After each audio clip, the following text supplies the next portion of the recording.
Jonathan, you self-loathing. Well, that's on the stream. Hello, and we are live. Welcome, everyone, to another episode of Those Aren't Biscuits. I'm one of your hosts, Jonathan Kadai, and with me, as always, the punctual and well-meaning Owen Adams. We are half an hour late today, of course. Yeah. Part of that's my fault, I will admit. And the other part is my fault, just because I didn't know how late you were going to be, so I just, did stuff. Well, I had that moment where I actually probably would have been on time. I did warn Owen ahead of time that I might be late, but for all intents and purposes, I should have made it on time. What happened, though, was I had to stop and pay off my electric bill on the way here from work.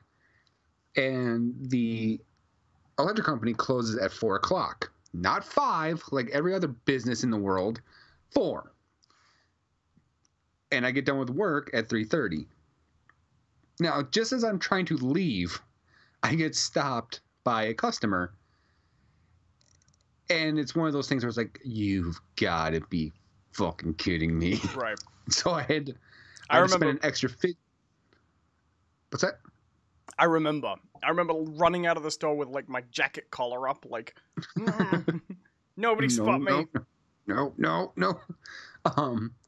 But I got stopped, and so I had to assist them, and it was kind of a situation where I couldn't pass it on to someone who's lower on the chain of command. It's something that I specifically had to kind of take care of. I'm like, God damn it. And why am I so important? Why am I needed?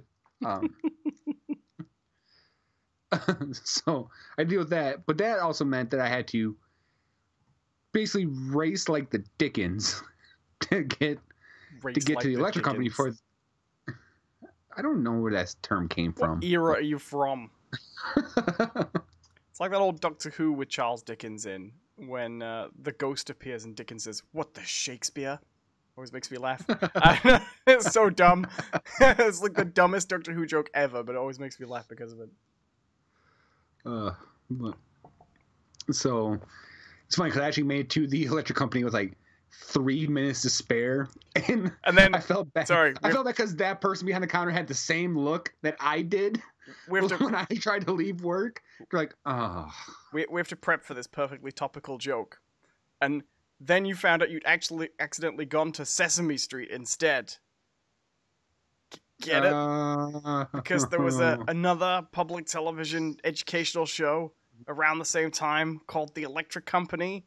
Obscure reference, old reference, wasn't even on in this country. Hello, everybody! Welcome to your topical pop culture podcast. HP Huff and Puff. Yeah.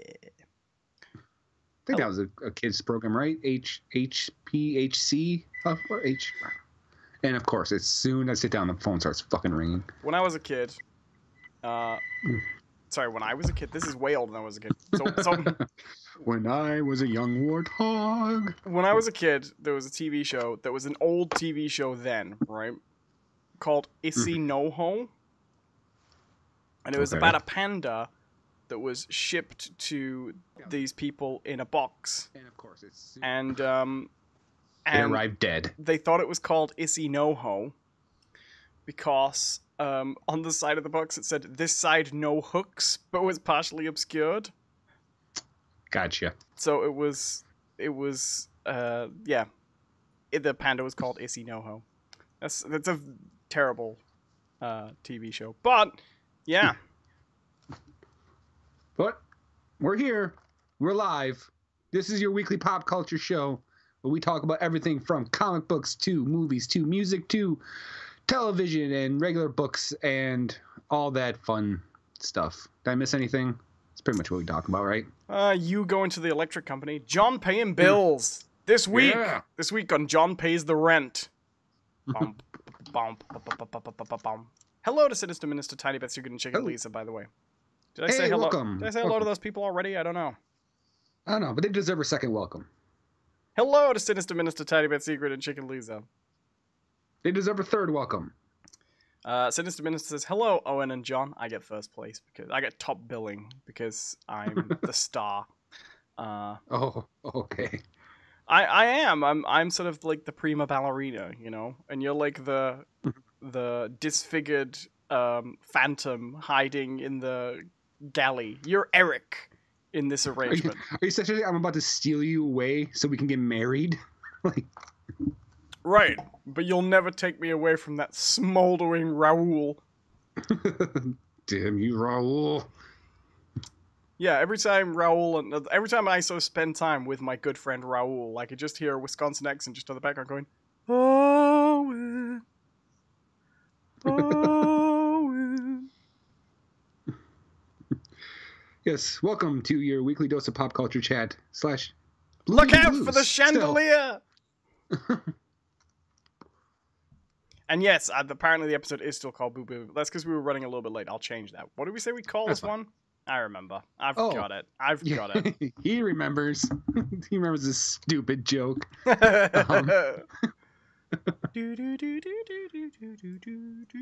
Sorry. That's a dumb reference. But... See here. Chicken Lisa says, I feel very welcome right now. Thank you. You should. Time Best Secret says, triply welcomed. You damn right. Sinister Minister says, John can be a sidekick. You go right to hell. I think it's appropriate, because as we all know, Lon Chaney was the man of 1,000 faces, including the Phantom of the Opera. People who don't know what we were referencing there. Literary classic, except it wasn't. The book's kind of rubbish. A cinematic classic, except most versions are pretty bad. And then originator of the... Owen is the man of 1,000 children's show references. Right. There, you got it. So, Owen, clearly the monster. But... Well, I was gonna say you were the man of 1,000 voices. You can be in this audio show. You can be and have been so many wonderful characters, and I think now might be a good time, just while everyone's listening, we've hyped it up. You can showcase some of the incredible characters you bring to the show. Well, I mean, I've already been doing 2 this whole time. Yeah. You'll never know. You'll never know. Except all those times we spoke over each other. I'm very good at what I do. And he does it all while drinking a glass of water. That's right. Except these shows sometimes about 3 hours long, so at this point it is a hose pipe connected to an elaborate pumping system just supplying water. In your aquatic tank, you're like Abe Sapien at this point. Yeah, I'm a fish. Like, I am the shape of water. Just... Yeah. You gotta be careful. Look out for my love scene. Next year, Guillermo del Toro will be making Jonathan the movie. The Shape of Jonathan. The Shape of... Except it's not a fish. It is just like an outline of you. It's like a little flat cap. It's 2 ordinary feet. Hello. Outside the Shape of John. Outside it says, "Welcome to Wisconsin." Just like, Cooey, Oscars, please. I don't have a cow.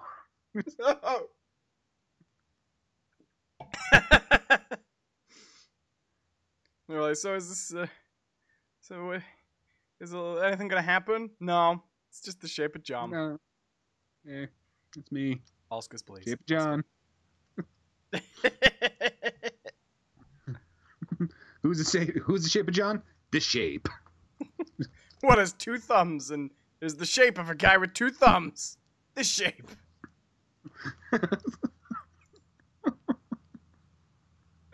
So dumb. Not for old Guillermo. He'd be on it. I mean, I'd watch it, but you would be it. You would have to watch it. You'd be there at the premiere on the red carpet. Well, no, you hear a lot about like people who have like haven't watched their own movies until like 20 years later. But don't you always think they're all lying? A little bit. I do. I'm not gonna lie. I'm like, shut up. Like, there's a special feature on like the box set of the Star Trek movies, and they call it the Captain's Summit. Despite the fact that it's William Shatner, Patrick Stewart, Leonard Nimoy, and Jonathan Frakes, and I'm like, that's 2 captains, and it's Chad. No, they were all captains at one point. It's Chad by Whoopi maybe Goldberg. Maybe not of the Enterprise, but they. Right. And there are no Deep Space Nine or Voyager movies, so getting him in for that box set's a waste of time. But at one point, clearly like, trying to make himself look like, sort of above it a little bit, William Shatner's like, I don't think I've ever seen an episode of Star Trek The Next Generation. And, normally, like, and it's a real, like, puff piece, polished sort of roundtable interview, and they're all doing very PR-friendly things. And Leonard Nimoy just says, Bill, you are talking out of your ass. Like, I know that you have. And he tries to roll with it like, well, I guess I just don't remember. They obviously just stick in my mind. He wanted to be like the guy to be like, well, I've never really... It's just, I didn't look back, But Leonard Nimoy's just like, what are you talking about? No. I like to see that just escalate a little bit. And it's just Leonard Nimoy boot on Shatner's throat. You saw it! You saw the one where Wesley walked on the grass! We've all seen Farpoint. I know you're behaving most illogical. I'm not him! I'm not Spock! I'm a man! A living, breathing man. Vulcan is for tires! I don't know why you'd say that. Wow.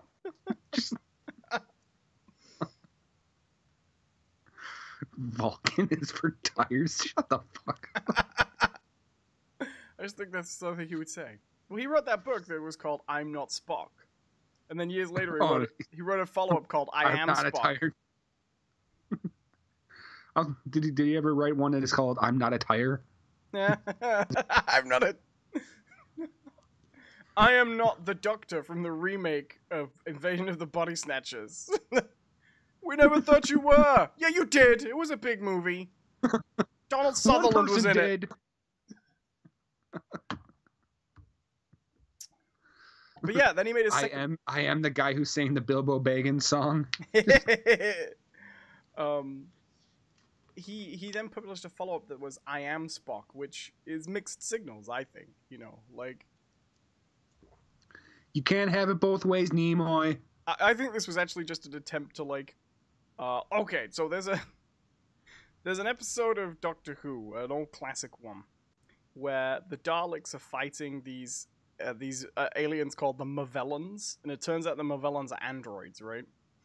And they can't, like, progress with the war, because they're both trying to fight the war in pure logic, because whenever they wrote the story, it's fairly late, but whenever they wrote the story, they obviously forgot that the Daleks weren't robots, apparently. So the setup is...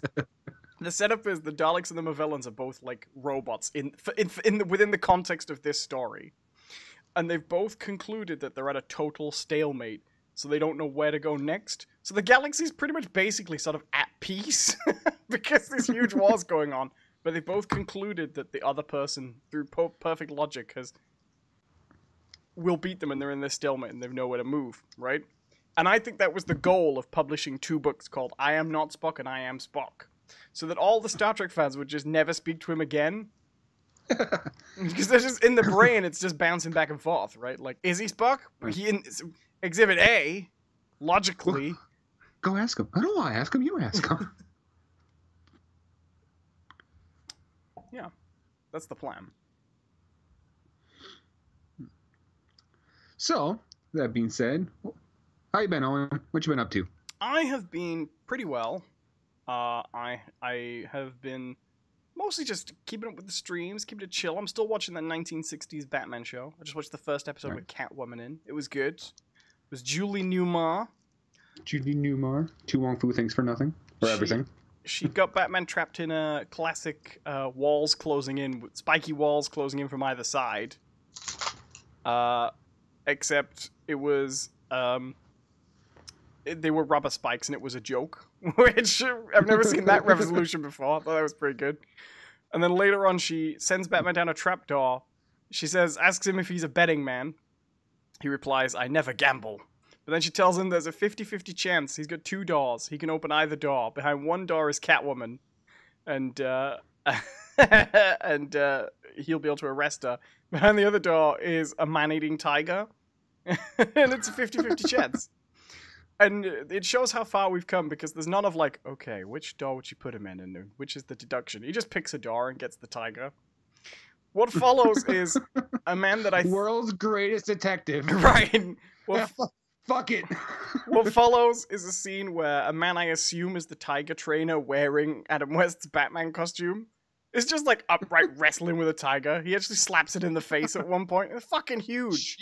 Like actual footage of a man in a Batman suit like bear hugging a tiger and hitting it in the face gently. I think the tiger was, to the extent that this is possible, I think the tiger was in on it, if you know what I mean. Like, yeah. You know, slap around a little bit, got it. Yeah, right.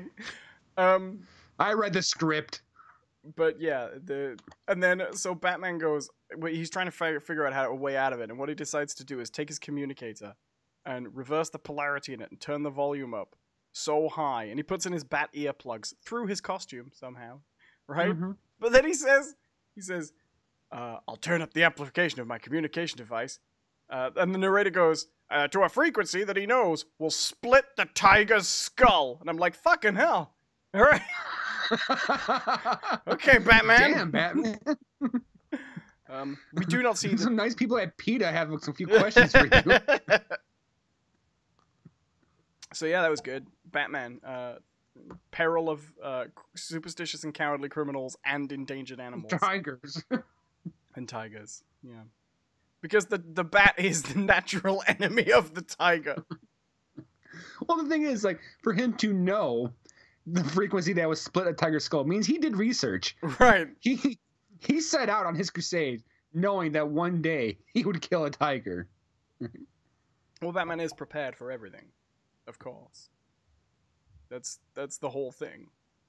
Batman is basically, I would say, of all the sort of superhero archetypes, he's like the Boy Scout. And I don't mean in the way they call it Superman. I mean, he's basically like always been prepared. I mean, he has a Swiss Army knife, like right. With his bat belt. Right. I mean, but all that makes me think is, as a kid, wouldn't it have been really annoying to go to the Scouts every week and be on Bruce Wayne's troop? Like, oh, no, yeah, Bruce Wayne, he's brought his boil-in-the-bag rice again. Oh, maybe we'll head off the beaten path. Oh, no, he's got his magic bat-themed compass. It's not an adventure anymore, Bruce. Go home. Take your butler with you. It's a hike. My God. Where did he get that giant car?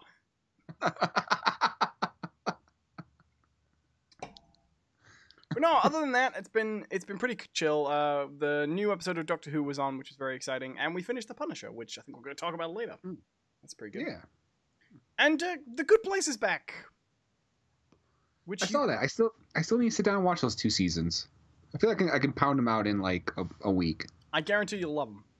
Mm-hmm. You might not like the first episode. I didn't like the first episode. I like it now going back, but it didn't sell me. But the further in it goes, the better it gets. Yeah. Oh, another show I like, Superstore, is back as well.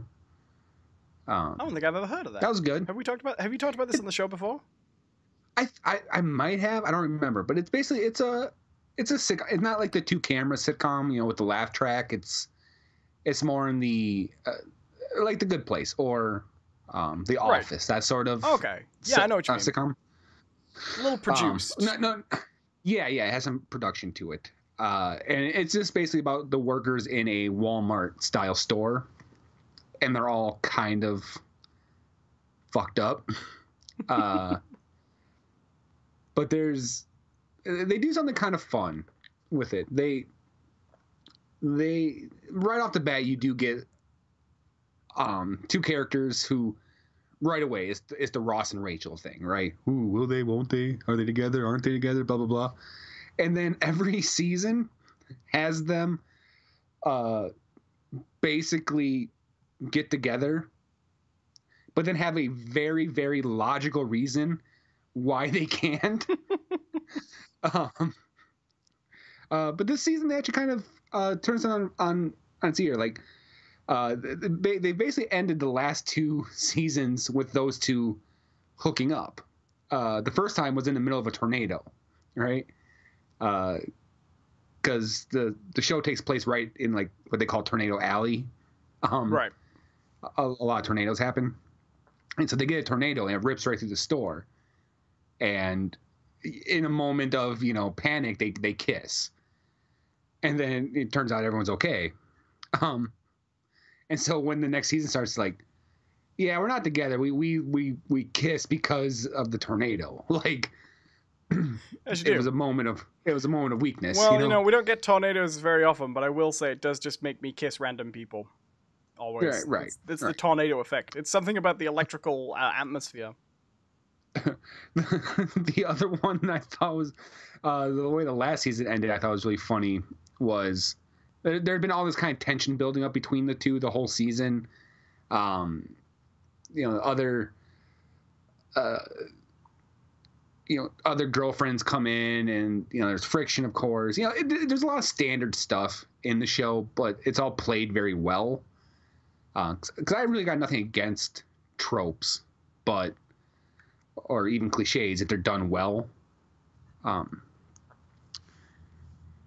So there was all this kind of all this kind of tension building up, and finally they're like, okay, we're just gonna have sex in the photo lab of the store.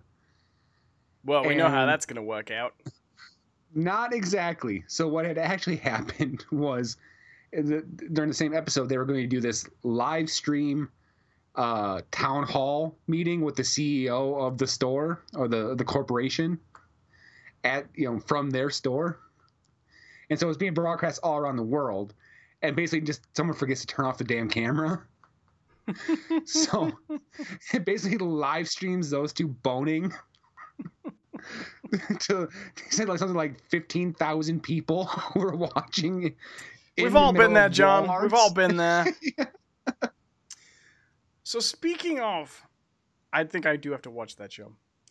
So speaking of geeky stuff and sitcoms, and like the Batman show, which is a comedy superhero show. Just real quick, Tiny Bad Secret says, a week you can do the Good Place in a late night. Well, it's a good show. And Chicken Lisa says, I'm going to sleep now. Good night. Have a good night, Chicken. Thanks for stopping by. Bye. I appreciate your support every time. So speaking of like sitcoms and the Batman show, which is a superhero sitcom. Did you ever end up watching Powerless? I still need to watch that. I heard it was terrible. Oh, yes, I did. I thought it was better than it got credit for. I mean, some of it was really stupid, but it was never intended to be like smart. Like the shit was pretty stupid. But I thought it looked pretty funny. It looked like do you know what it reminded me of? The trailers. Do you remember the Disney Channel TV series based on Honey, I Shrunk the Kids? Yes, I do. Which I think was actually a great show. Mm-hmm. It looked like that. Do you know what I mean? Mm-hmm. Taking a semi-serious premise. I know Honey, I Shrunk the Kids is hardly like Das Boot, but although I would watch that. A 5-hour epic. Honey, I Shrunk Das Boot? Well, I've made it a 90-minute movie. Sorry. Just when they finally breach the surface, at the end, and they're just in a tub. That would be great. And then the full film of Honey, I Shrunk the Kids basically plays out after that, but with the cast of Das Boot. That would be great. So, I know it's not exactly like the most sincere film in the world, right? But it's a semi-serious comedy family movie, right? Right. And then the TV show is like a wacky sitcom, Right. I feel like the Powerless had that kind of vibe to it, and there's a place for that, A little bit, like the thing is that it's a DC thing, but it was never like, oh, it's in the DC universe, blah blah blah. Should have been. It was basically. What's that? It should have been. Put it in the Man of Steel universe, but make it exactly the same show. Basically, it was a workplace comedy that referenced DC stuff. Like, One of the main characters played by what's his name, like Rob Fuches or something like that. He's a really funny comedian. He's a well, the joke is he's a black guy, and then you actually find out that he's Atlantean, and they're like, oh, we never knew you were Atlantean. But why not? Why didn't you think I was Atlantean?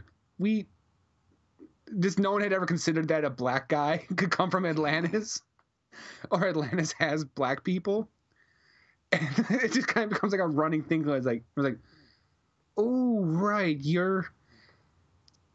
And so basically, they do the thing where people keep on making offensive jokes, but they're offensive to Atlantis, not an actual black guy. But they still want to say like, "Oh, sorry, no. What I meant by you people, or like by you fish, I meant." Right. It's stuff like that. Like, see, I thought the show had potential. I'm all for comic book. Not everything needs to be serious, you know. Give people a little bit of a vibe. Right. And you used to get that in comics themselves as well. You used to get the comedy book, West Coast Avengers, you know. Mm-hmm. Well, actually, that kind of leads into a comic book I have been reading lately. Okay. Because there is a lot of that kind of in, but we can keep talking about Powerless if you wish. No. Well, I haven't seen it, so I have nothing to say about it. I was just curious if you ever actually watched it in the end. And I did. There was only like 6 episodes, so yeah, it got canceled pretty quick. Yeah. No, I enjoyed it. I thought it was pretty good. But no, the comic book I've been reading lately is the original run of The Runaways from like 2005, I think. Right. The reason why I started reading it again, because I'd read it back in the day, is a trailer dropped for season 2 of The Runaways. They made a Hulu show out of it. And I really liked the first season. I think I talked about it on the show, actually. You did. It was a while ago now. Yeah, I really liked it. But yeah, season 2 is coming in December.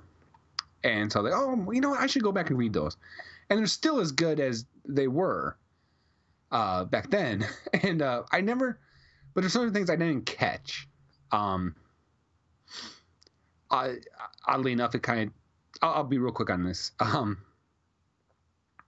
There's a really funny interaction between the Runaways and Cloak and Dagger, actually, in the comics. Right. Because if you're unaware, the basic premise of the Runaways is a group of kids find out that their parents are supervillains. And they actually use this book to explain why there aren't more supervillains out in Los Angeles. And it's because of this group. This group basically has a hold on it, and they can approve and deny any like supervillain activity. Like the and they specifically time it so that it's right after like the West Coast Avengers run is when they took hold. That's great. Yeah. But yeah, it's this they're called the Pride. But it's a cabal of villains. And their kids find out that their parents are all villains, and they go on the run. They try to find them. Well, the cops who are in the pocket of the Pride hire Cloak and Dagger to try to find these kids, saying, "Oh yeah, they're runaways. They're all scared. They might be in some trouble. We know you have a history with them. Go and find them." Fine, all right. So the Cloak and Dagger goes, and when they all meet up and they have their little confrontation. All the characters keep on making reference. They keep on calling Dagger like a skank or her slutty outfit and stuff like that. Because at this time, Dagger has a very stupid outfit in the comics. It's a white unitard with a dagger cut out the front, so her boobs are basically visible. It reminds me, do you remember was it the 80s or the 90s when Sue Richards reappeared after an encounter with that really ridiculously revealing suit? And Reed Richards spends like the whole time she's in it just basically bitching about how she's changed.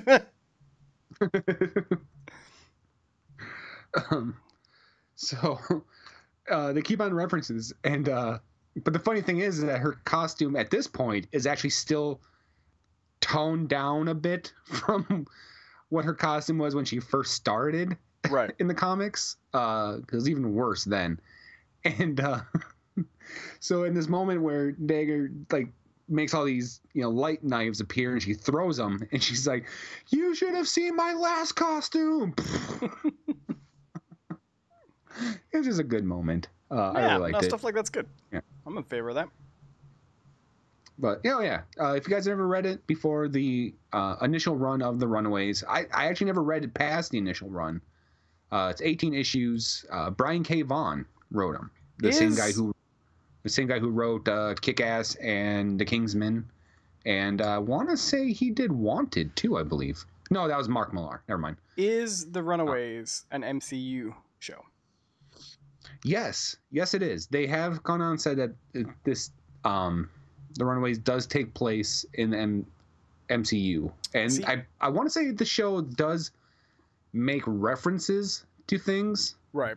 Much like the Netflix ones do. Well, it's interesting because it's never explicit. The Netflix ones don't really do that in any meaningful way, really. You know what I mean? Like, they talk about it, but you never get overtly. That's why, for example, it was interesting. I didn't finish it, but I properly made an effort to get into Agents of S.H.I.E.L.D., and I did actually like it by the end. I will say, people who were like me when they watched the beginning of Agents of S.H.I.E.L.D. and were like, well, this is kind of lame, and doesn't really go anywhere.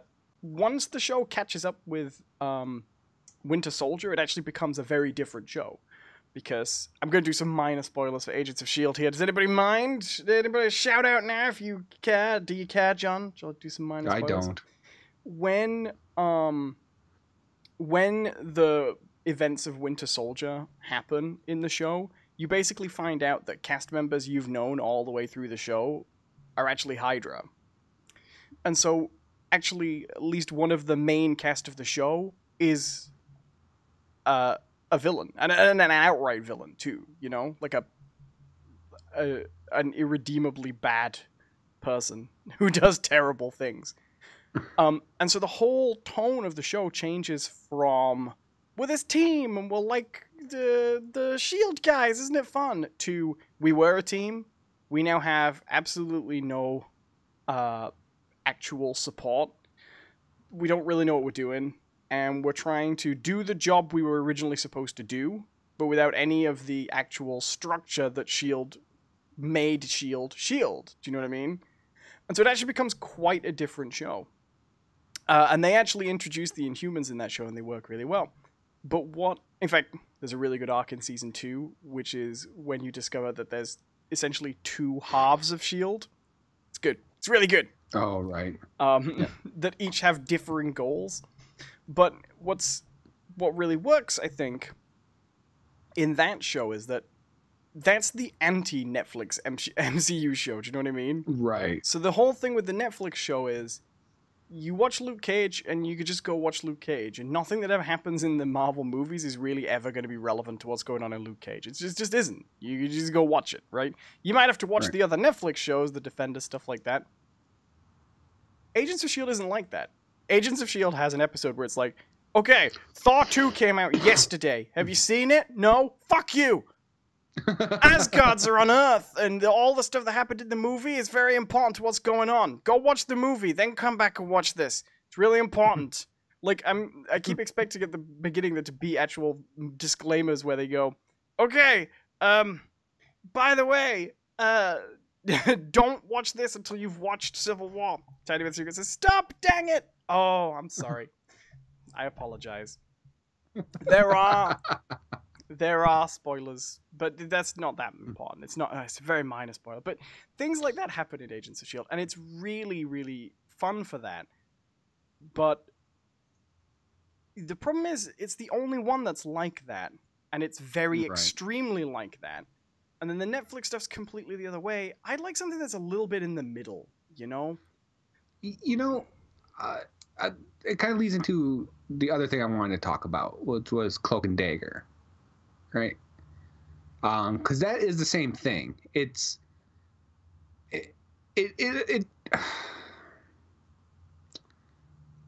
how do I explain this? So like one of the main things in that is Roxanne. Remember when Roxanne was a thing? Yeah, it was called The 90s. Well, no, like in like the Netflix shows, like all Yeah. of Luke Cage and I think Jessica Jones kind of revolved a little bit around there's kind of being this mention of Roxanne, Right. but it never really came to anything. But then it shows up in Cloak and Dagger as a very important thing, like very important.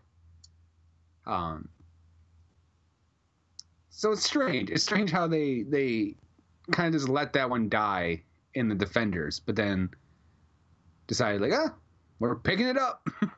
It's difficult, isn't it? Because they can't really expect people to follow a story across 20 movies, 5 Netflix shows, how many Hulu shows, and shows that are on networks people might not necessarily have. Like Agents of S.H.I.E.L.D. in this country is on a channel not everybody has. You know what I mean? It's on a cable channel.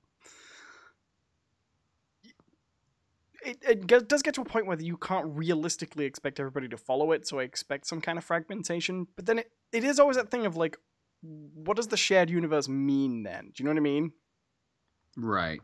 I'm always really curious in the backlot. Like, I know that the movies get to do whatever the hell they like, right? You know what I mean? Mm-hmm. And then everyone else has to fall in line under the movies, and there are people whose jobs are just to specifically check, okay, what's the movie doing? This is a space we can't operate in, right? And nobody ever goes up to nobody ever goes up to like not James Gunn anymore, but you know what I mean, a director of one of the movies and goes, oh, by the way, no, next season of Agents of S.H.I.E.L.D. we're doing this, so the movie can't do this. Right. It never goes that way. It never goes I mean, because like, if they wanted to, they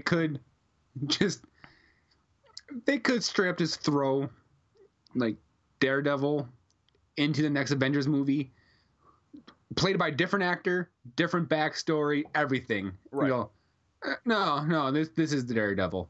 I don't think they would. What happened to?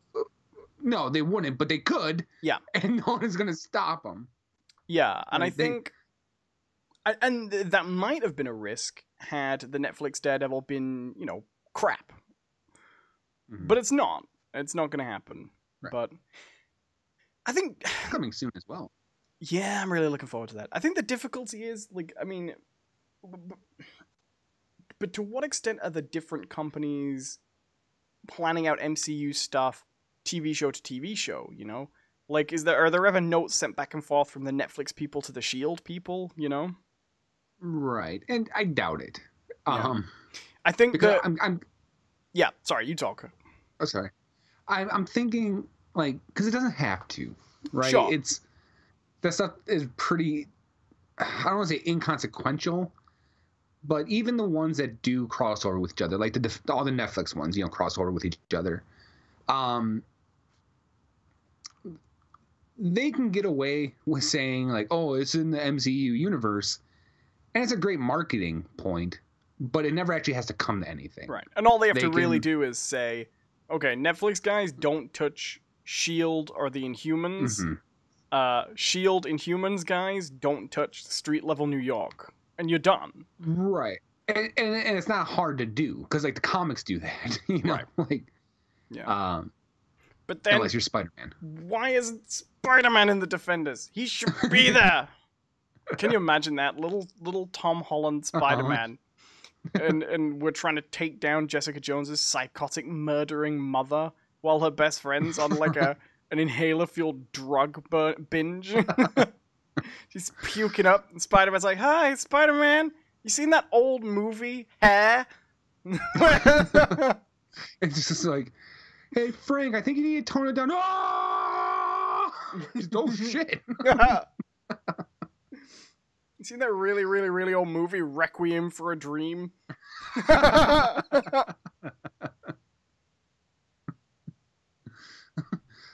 Spider-Man's first on the scene of when Black Mariah sets that guy on fire. No! He's got like Ned and the guy in the chair. What is it, Peter? What can you see? Suit, No. your suit temperature gauge is off the charts. Ah, ah. Close the lenses. Did you ever see that old movie, Event Horizon?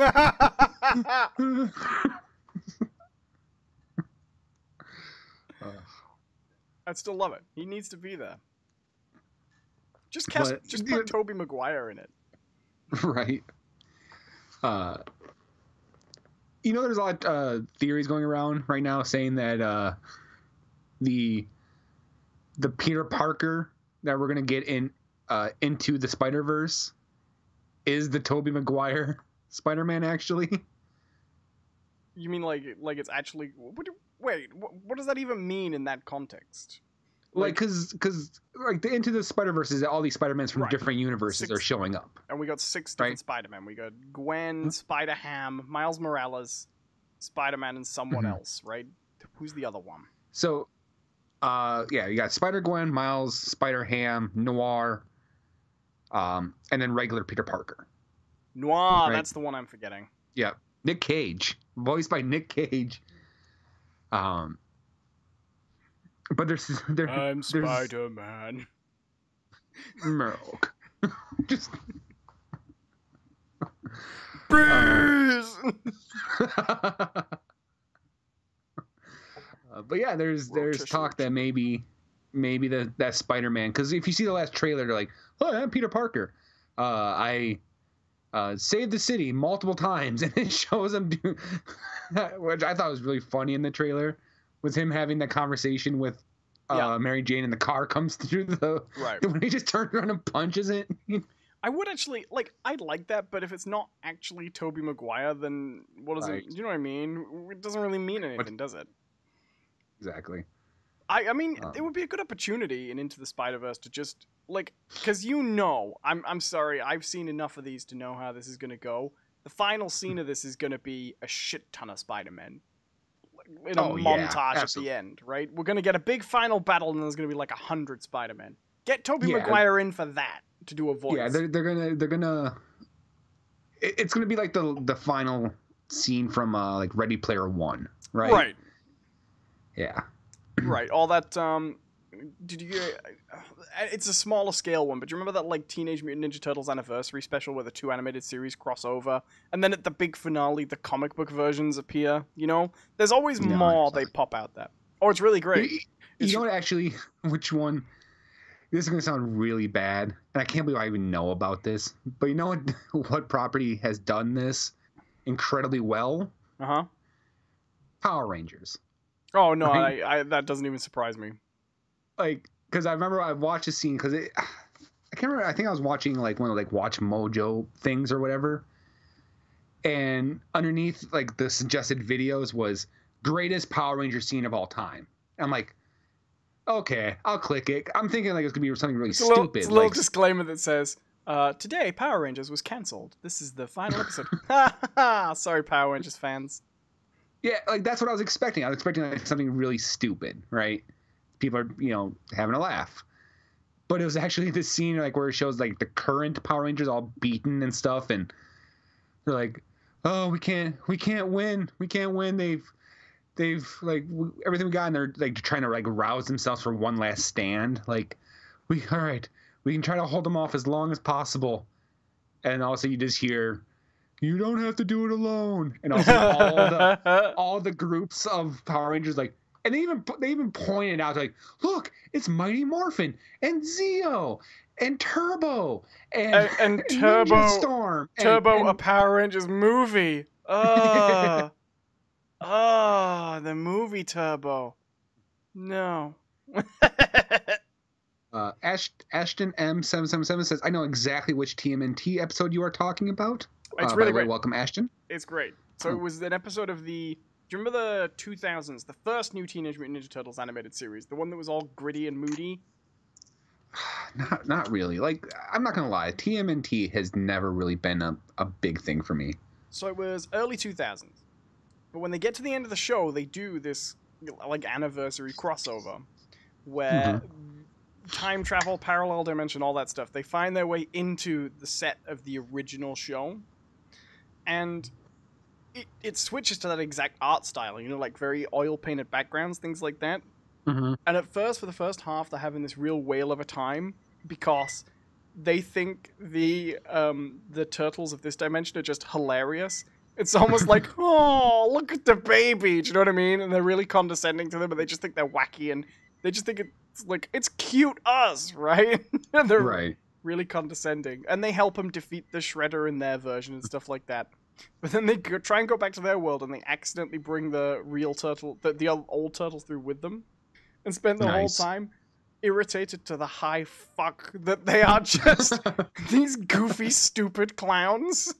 It's just for real, man. And when it comes to a point where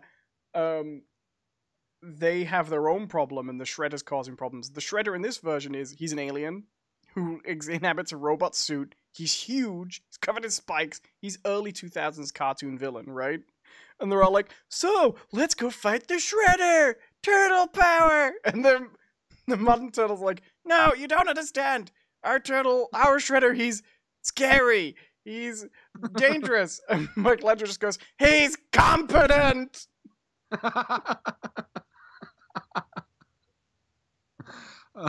You know, I actually think I know what you're talking about now. What series from? Let's hear. Ashton M says that was Super Mega Force, the Ultimate Battle. That, I'm guessing, Power Rangers. Yes.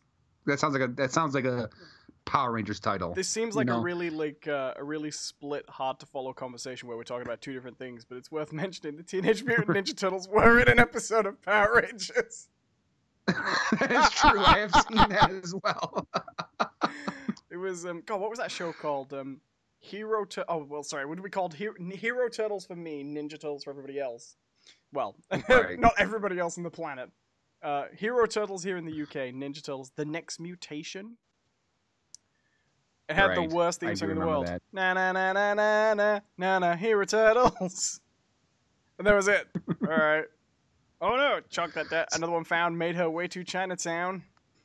They were like, we need a girl turtle. I always kind of wished that your guys' theme song was just our theme song, except a really like not even trying to dub over Hero over Ninja. It's like Teenage Mutant Hero Turtles. John, you're not that far off.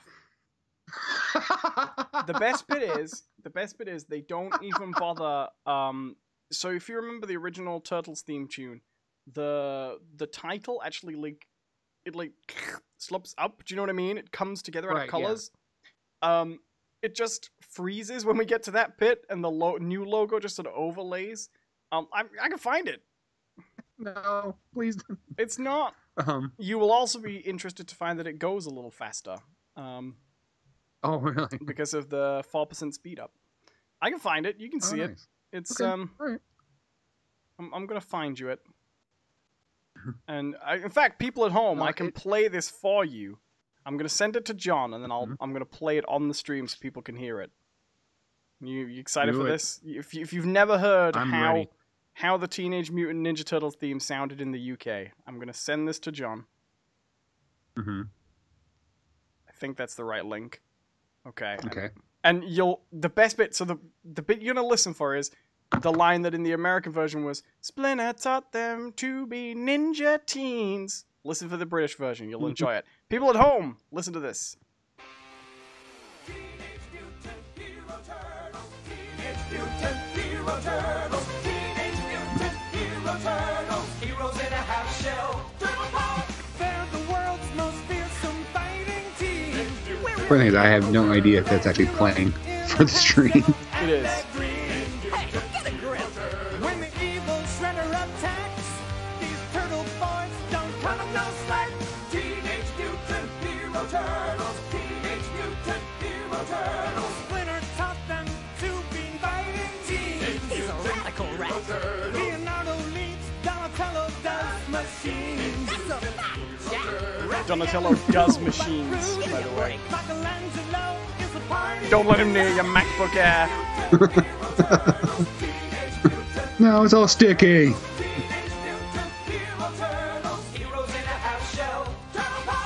there you go, people. Enjoy that. It was actually called Teenage Mutant Hero Turtles in the UK. There you go. But that's my favorite. Splinter taught them to be fighting teens. It would quite fit in there. Right. I'm surprised they didn't just call them all orange. Teenage Mutant Ginger Turtles. Teenage Mutant. Poor Michelangelo, though. The big scare. The thing is, like, I know a lot of people think of this as being like a very British thing, but all countries have these like periodic scares. You know, it's the same as the in the US, Nintendo changing the Mortal Kombat blood to green. Do you know what I mean? Right. But at the time, for us, one of the big scares was... It wasn't green for us. It was sweat. It was like... Oh, really? Yeah, it was like blue. It's weird. I remember the green one. I don't remember the sweat. So, nunchucks were a big thing. So Michelangelo basically does not fight in the British version of the show. He has no... Nice. And that's a big part of why when they made... they also cut it out as well. When they made Teenage Mutant Ninja Turtles 2, The Secret of the Ooze, the movie, because they'd had to cut so much for Europe from the first movie of Michelangelo, the only time you see him use nunchucks in that movie is when he's swinging around sausages. Like frozen sausages as nunchucks, and they still cut that out in Britain. Our youth are going out and beating each other with sausages. This has to stop. And then there were like the counter groups being like, but what if they need to distract security dogs while committing burglaries? All right, well, that's okay. But nothing other than that. It was such a weird trope. Do you remember? There were so many weird tropes that used to be around a lot, I feel like, when I was a kid in cartoons. And now those... Like throwing raw meat at dogs to distract them. Right. There was another one I was thinking of recently. I think Beth and I were talking about it, and I don't remember what it was. But things like that used to happen in cartoons a lot. A lot, you know? And that whole vocabulary seems to have been completely lost.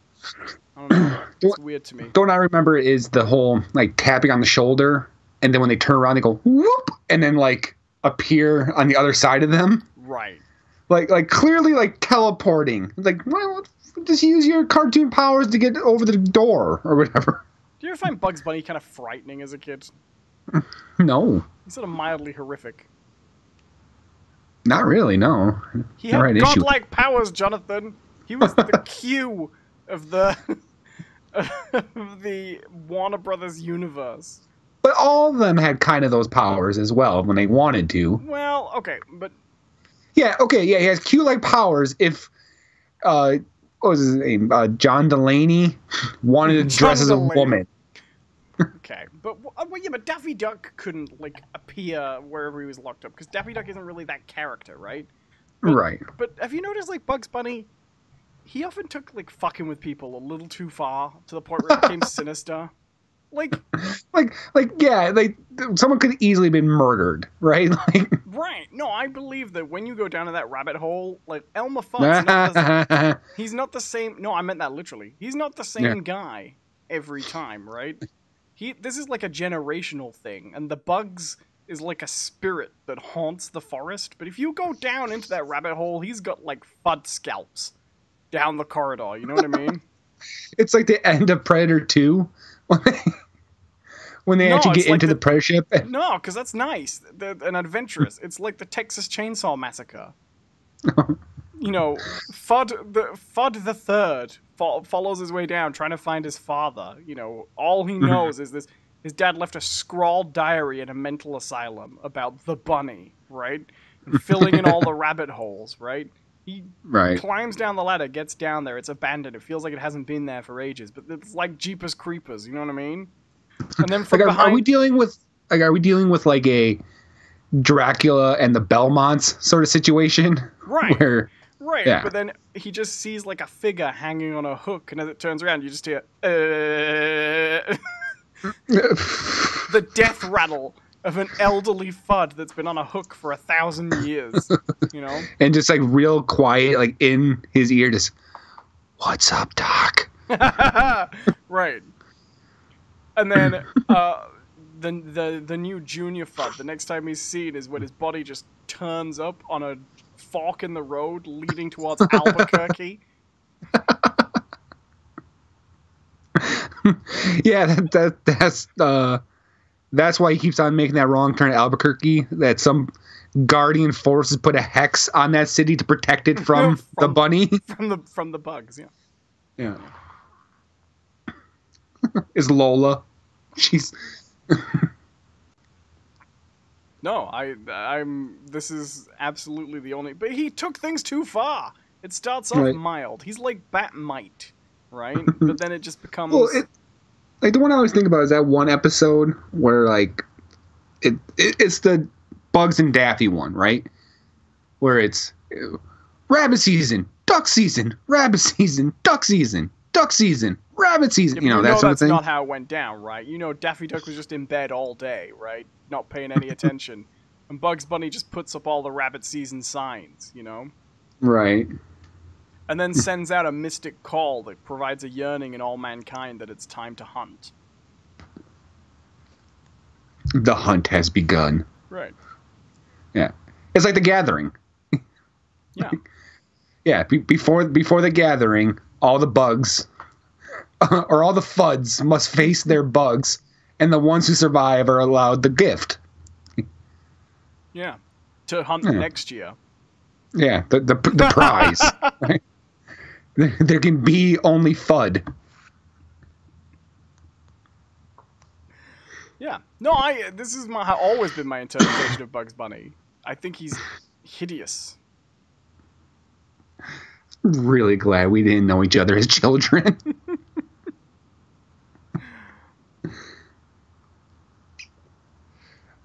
Porky Pig just roasting with an apple in his mouth.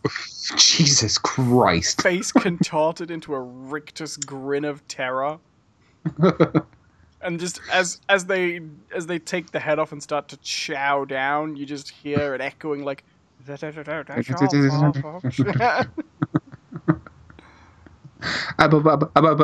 was innocent.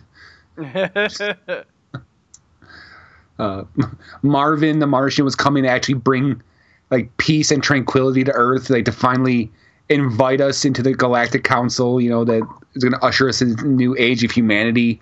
And Bugs is like, I ain't having that shit. Yeah, Bugs Bunny, the bane of all humanity. Just yeah, he's kept us back, right? Well, he's like the clown from It, right? On the surface, he's a screwball. He's a humorous character, but the humor never ends. You know, everyone dies in his warren of death. Right. Being, you know, repeatedly trying to run away, locking him behind doors, only to find he's stood precisely behind you when you finish locking the door.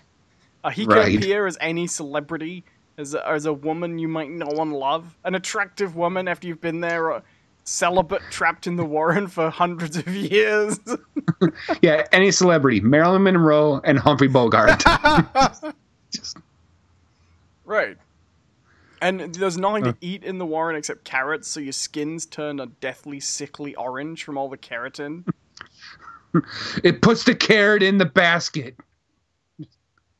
Yeah. And on top of all that, on top of all the torture and the pain and the hell, he's relentlessly cheerful. Right. You telling me you don't find him scary yet? No, I'm good. I'm actually more intrigued. More allured. Tell me more about this handsome bunny I've heard so much about. Is he on Tinder? It's like, I wouldn't mind spending a night in a hot tub filled with carrots and potatoes with him. John's biopic, I Married the Death Bunny. I found the one way to defeat the Death Bunny. I fucked it.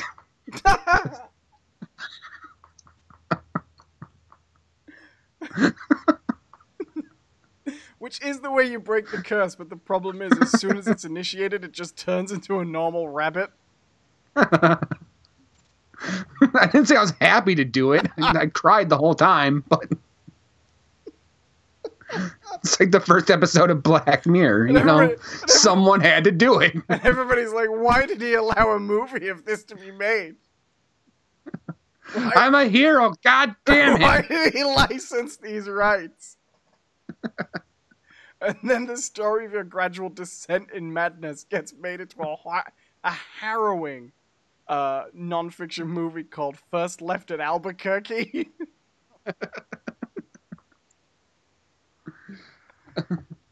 No, the real horrific version of that is like, here is the haunting real-life tale of the man who fucked the death bunny. And just me for 40 minutes, like, I'm really okay with it. I'm not bothered. like, I don't even really think about it much.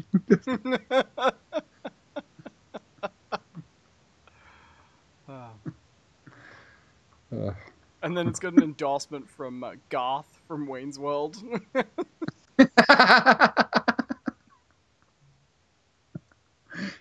Warner Brothers tries to make a universe out of it.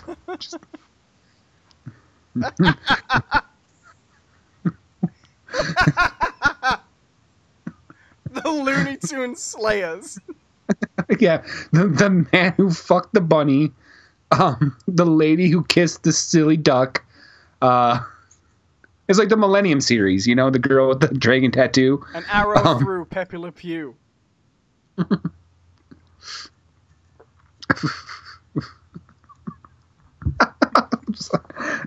The cock who loved me. Just I said no. Hey, whoa now. I think Leghorn will be into it. Yeah, and then like 80 years from now, like during film class, it's just, well, we didn't know how to broach the subject, but it has to be taught because it is film history. There was a dark period in cinema where the highest grossing films at the time were just a series of random people having sex with the Looney Tunes. Do you mean the rabbit that tried to bring about the end of the world? No. No. We don't go into the justifications here. These people banged the Looney Tunes. Like you know, like Yosemite Sam when he pulled the trigger and the bang flag came out of his guns. No, I'm talking about with their penis. So, this necessitates the question being asked. Ignoring the sick and twisted fantasy and just totally real human Jonathan living in the real world now. Which Looney Tune? Which Looney Tune would I have sex with? Yeah! Which one? You've got to choose. I gotta choose. And for sanity's sake and good taste, you've got to pretend you've never thought about it before. Okay, now when I do it, are they still like the cartoon version of them, or is it some like weird real life amalgamation, like a CG sort of thing that makes them look as much in our world as they can? It is exactly as they were presented in the cartoon, but you can pick any, like, you could have, just say it was Bugs Bunny, you could have Bugs Bunny from, like, Space Jam era, or you could have, like, the first appearance looks more like a rabbit, kind of cheekier Bugs Bunny. Mm. Does the nurse from Animaniacs count? No, that is not a Looney Tune. It has to either be from, like, a classic cartoon or from a property specifically branded as Looney Tunes. Right.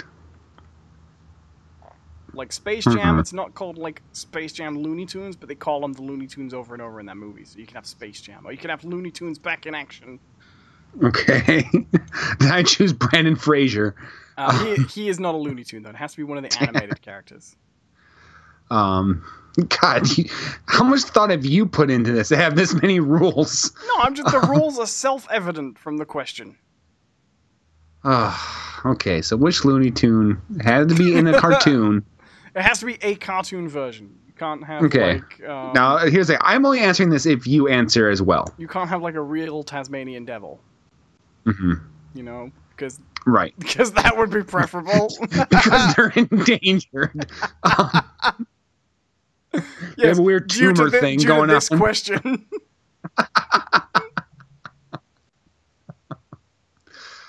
But like, I know exactly who. You can have a human. You can have.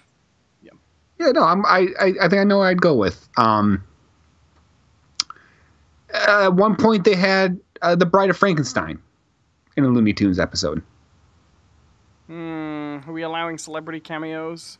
It was animated in a classic cartoon. Those were the guidelines. So what you're saying is, rather than choose, say, I don't know, Granny, who is old but is consensual and stuff, you'd rather have someone dead. She's alive enough. Now, no, hold on. Now we have to go into the question, like, what constitutes alive and death? Is conscious thought life? That's all right. Fair enough. Yeah. Well, so like, is Frankenstein a zombie? I mean, Frankenstein's a monster. No, I don't think he is. Fair enough. That's interesting. Some people disagree on that point. All right, Bride of Frankenstein. You've picked not really a Looney Tune, but a guest star. Mm-hmm. Cheat. We got some comments, I guess. Since the minister says, in a very bold move, goes, I'm going to say Tweety Bird before anyone else. All right, man. I like that he says that. He said that as if we were rushing for Tweety Bird. Damn it. Like it would be gone. Lou's Corner just says hi. Hi. Hi. Hey, how you doing? All right, what's yours then? I don't know. The question's a bit weird, to be honest. I haven't really thought about it. I don't think I put as much thought into it as you have, so I don't know. Yeah. Okay. Okay. Not for like physical attractiveness, right? Sure. But I think Yosemite Sam would be a goer. You think so? Yes. Plus, usually, very frequently depicted as rich. He's got prospects. so that's your thing? You're fucking Looney Tunes for money? Well, you gold digging slut. Why does anybody sleep with a movie star? Good prospects, for he is a prospector, and I don't know, handlebar mustache. I like something to hold on to.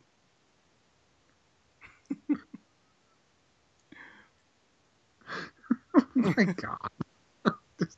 Also, good benefit, neither, unlike yours, dead, or also human, which helps.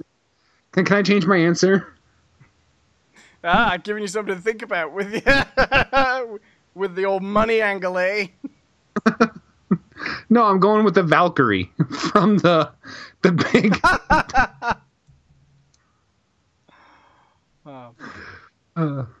Or, right, I think possibly the best answer is actually Marvin, because then you get to say you've crossed two thresholds: cartoon character and alien. Right, Bane and alien, which is all anyone really wants. Just. Wouldn't that be great? Wouldn't that be great if that was like day one of Captain Kirk's 5-year mission? He's like, yeah, I can't wait to meet some aliens and test a little bit of this intergalactic lovin'. And on day one, he's like, hello, everyone. Well, I made a vow. What are you doing, Captain Kirk? I'm sorry, I can't do a Marvin. I've lost the Marvin voice. First contact. And the theme tune from Star Trek First Contact starts to play. Oh, no. Well, Bullseye. Are you sure? Well, Bullseye, are you sure this is the greeting? I just feel bad for the poor like desk clerk back on like home base getting that report. All right, so we got the first mission report from Captain Kirk. Let's see. Oh yeah, pretty standard. He said, "Wait, he did what?" Just to Marvin the Martian. And then the memo goes out. Captain Kirk, Mars is actually part of the Federation. Most people who live there are actually just humans. they're just humans. That's just a short man in a mask and a helmet. That's that was the governor's son. Just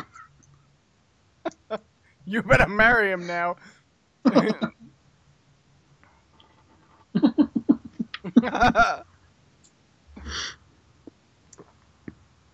We don't want to have no Mars babies out of wedlock. Ack.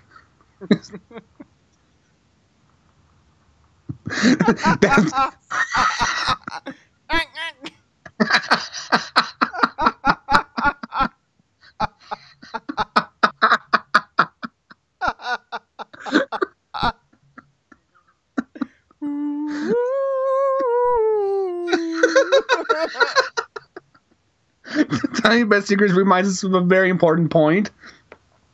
You do know that the show is public, right?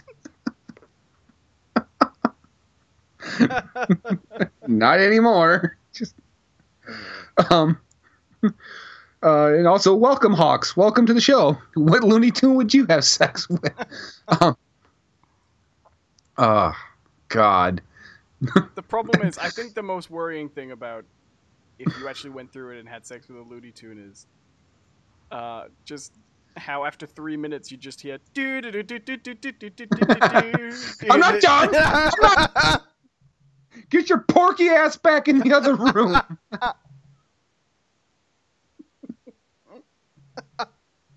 That's terrible. I think we need to clarify, John. I was talking about consensual sex with the Looney Tunes only. Oh yeah, but I'm saying like if Porky tried to interrupt my lovemaking. Oh, I see. Oh, Porky's doing the. I thought you'd switched your choice to Porky. No. I'm just saying like. They do say pig is the closest animal to human. I think we had this conversation last week when we were discussing cannibalism. Yeah, but this is with a whole new context, John. Possibly more disturbing than last week. It worked for the Prime Minister.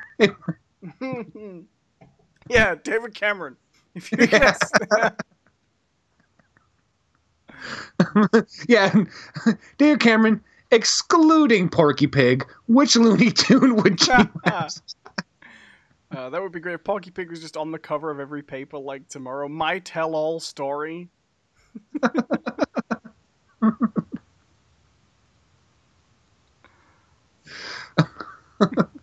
I'm not a piece of other white meat.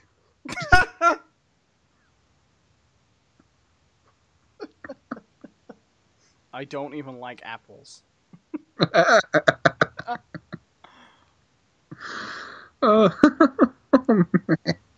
do we even get back from this now? There's not a segue in the world that could get us off of this smoothly. Okay. So here we go, folks. He's approaching the dismount. You're in hell. The devil comes to you with an offer, right? Mm-hmm. You can be freed from hell and never have to spend another time in eternal torture ever again, right? Sure. But you have to kill one Looney Tune with your bare hands. Oh, fuck. Done. Which one? All of them. No, you can only do one. I can only kill one? Yeah, and once you've done it, that one gets erased from all cartoons. Oh, God. Oh, this should be easy, because there's certain Looney Tunes I fucking hated. Can I just do, like, Tom and Jerry? I hated Tom and Jerry. They aren't Looney Tunes, they're MGM. The devil is a stickler for the studio system in this. He's a Disney fan, and he's trying to take out the biggest rival. But he likes MGM because they made The Wizard of Oz. Fair enough. Oh, God. See, this is a lot easier, but, like, there's so many choices for me. I just need to point out, by the way, that they aren't going to go quietly into the good night. It's going to be a struggle. It's going to be a fight? I got to... No, you will win. The devil has imbued you with the power to do it. But what I mean is it's not going to be like Did he turn me into the Ghost Rider? It's not going down like a mercy killing. It's gonna be painful and brutal. Why do I keep thinking of this stuff tonight? What is going on? Yeah, you know what? You kind of. Sorry, I do apologize, people, but still answer the question, John. Foghorn Leghorn. Oh, I'm taking down that fucking chicken. but he's a talker. I don't care. Good.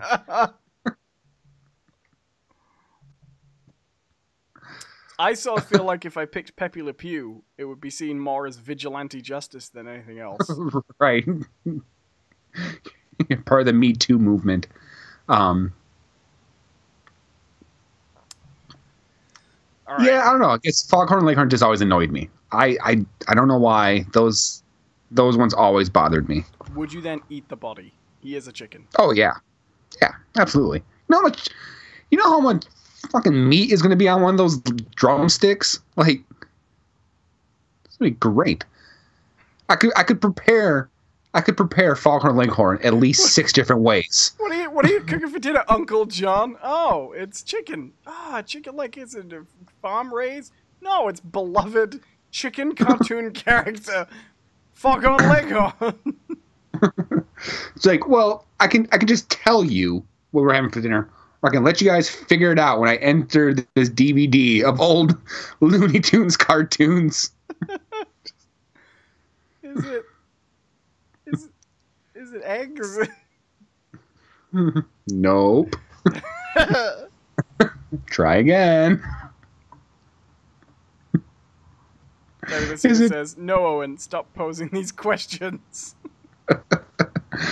She goes on to say, you had actual topics too. I feel like she's condemning us, like scolding us. You had actual topics. Luz Cutter says, Dear President Trump, who would you have some locker room talk with from the show Looney Tunes? I mean, I feel like Pepe Le Pew is the obvious answer there. President Trump, which of the Looney Tunes would you appoint a Supreme Court judge? Again, Pepe Le Pew. Yeah, Pepe Le Pew has excellent credentials. All these claims by that other cat is completely unfounded. It's a hoax. As we know, the cat had a white stripe applied at the time. Which means it's fair game, right?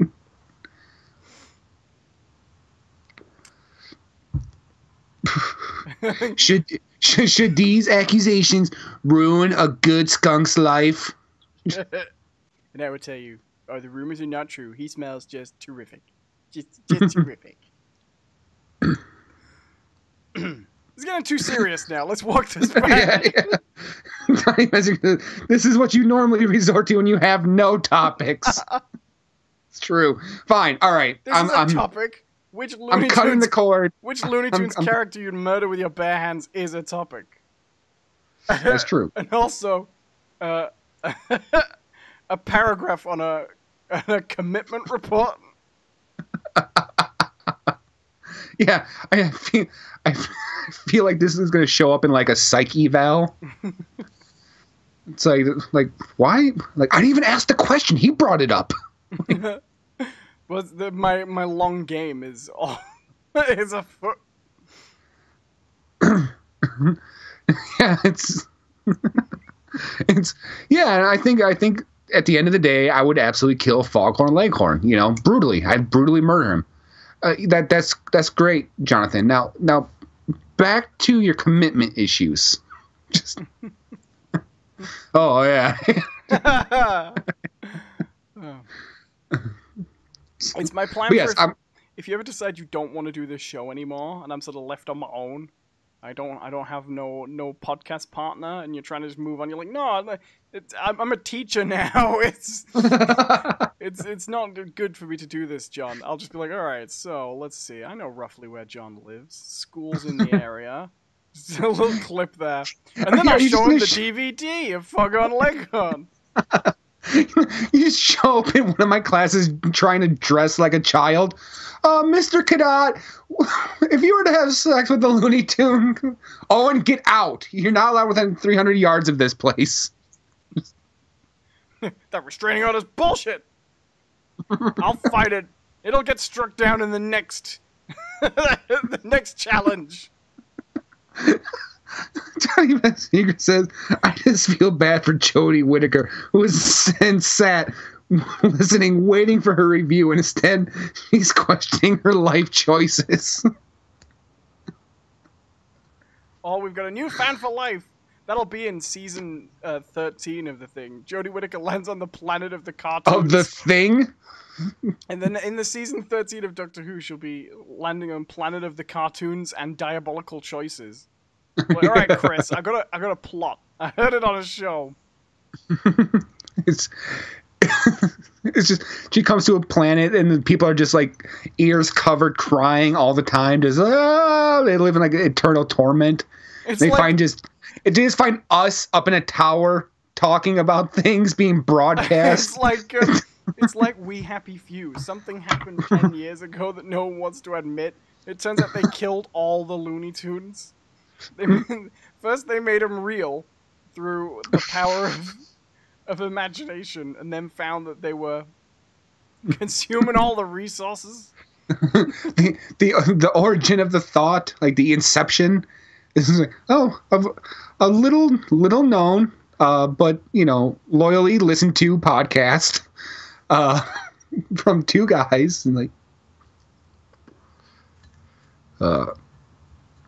but yes, let's cut the cord and let's just jump to a topic. All right, Doctor Who. What are your thoughts? Well, I really liked the bit where she killed Bug. Damn it! No, people who don't know, Doctor Who is back this week. Brand new episode. I liked it. It felt different. It did feel more like when Russell T Davies was running it, a little bit. Its approach to character was different, because I would say Stephen Moffat's tenure, I've never been a fan. I've made my feelings on that known. But there are differences in the writing, and one of the things he did that I don't think was bad at first, but kind of piled up, was his approach to characters was very much as plot elements, right? So often, characters he introduced to the show were very, like, what is this character's role in the story I want to tell over this season? You know what I mean? So often they would feel like they weren't very developed people. This feels like the complete opposite. All the companions and things, the people we've been introduced to, they're all... They feel personality driven. Like, what is this person about? What is their motivation, and what do they yearn for in life? They're not just mysteries to be solved. And it actually, right off the bat, it feels different than Moffat's tenure, and that's good. We needed a change. And the episode itself is pretty solidly scripted. I liked it. And there was something I was talking about with you, and I do still feel like it. It did, however, have quite a lot of death in it, unexpectedly. And I do think that was an attempt to kind of overcompensate from the fear that, it won't be seen as like a boys' show anymore. Do you know what I mean? Right. Maybe it wasn't. Maybe they were just trying to kind of sell the threat. But that was something that I felt was a bit strange. There were deaths in it that were... I thought bordered on distasteful, which for a primetime family show, isn't to my taste. I mean, there've been deaths in Doctor Who before, but usually very plot driven. You usually get a gratuitous death. Real quick, I'm curious about something, because when you mentioned it being a boys' show, I'm kind of curious about how it is over in the UK. But I get the impression, I haven't looked up the numbers. All right, maybe I should, but I've never looked up the numbers. But I've always gotten the impression that over here in the U.S., I think Doctor Who probably still more primarily watched by males, but I do think that the gauge skews more closer to that 50-50 range. I'd agree. Which is another over here in the U.S. Is that the same over there? Sure. In fact, it's very popular with women. Or it was. The problem is Moffat was not very popular with women. Right. The difficulty is Doctor Who was famous when it first rebooted for being a show that had an unexpectedly wide viewer base, particularly for science fiction. So it was actually well known that it was the kind of show that you would almost equally find a 10-year-old boy and his grandmother watching together equally. Do you know what I mean? And that's quite hard to do, you know? One of the difficulties in Moffat's tenure, and one of the things they were very much trying to correct, is in his tenure, that broad viewership narrowed and narrowed and narrowed until it was basically the Harry Potter demographic, which does have a lot of young women in it, but it was the Twilight, Harry Potter. It wasn't even the Star Trek demographic. Do you know what I mean? It was very much that kind of teenage fandom. There's nothing wrong with that audience, and that audience should have a place in the show, but it went from being a family show with very, very broad appeal to narrower and narrower and narrower appeal as it ran. It's still very much viewed, I think, in the UK as a children's show, which it is, you know, but it's a children's show with very broad appeal. And this felt more like they were trying to push it into, I don't want to say primetime adult, but more like kind of like the Buffy territory when that was early, without necessarily being teenage-centric. That kind of level of violence and action and stuff like that. But I will say it was good. The way the plot flowed was pretty good. It was a little... So this Doctor has currently 3 companions, all introduced in the same episode. Oh, wow. Quite different, which is a lot. And so it was a little clunky early on as we were sort of introduced to everybody. Like, for example, the 3 companions are Ryan, who is a young guy who is introduced... I'm not going to go too much spoilers, but it's very early stuff.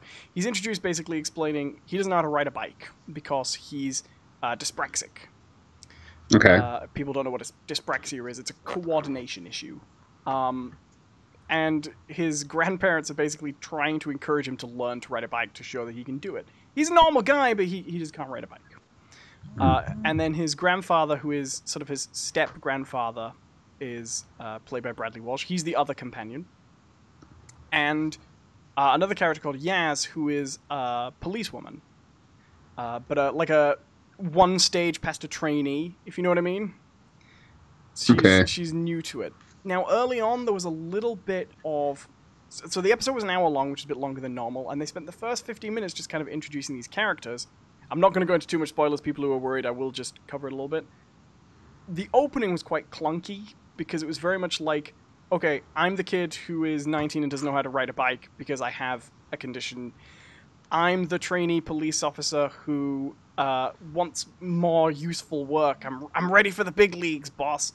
And the writing was a little on the nose. Do you know what I mean? A little like, okay. It was almost like reading character briefs a bit, you know? Gotcha. But once it got going, once they'd actually got that out of the way, it got a lot smoother. And I will say, it's early days to really talk about Jodie Whittaker, but I would actually say this episode was one of my smoother transitions to being able to see a new actor as the same character, the Doctor. Because there's always that transition.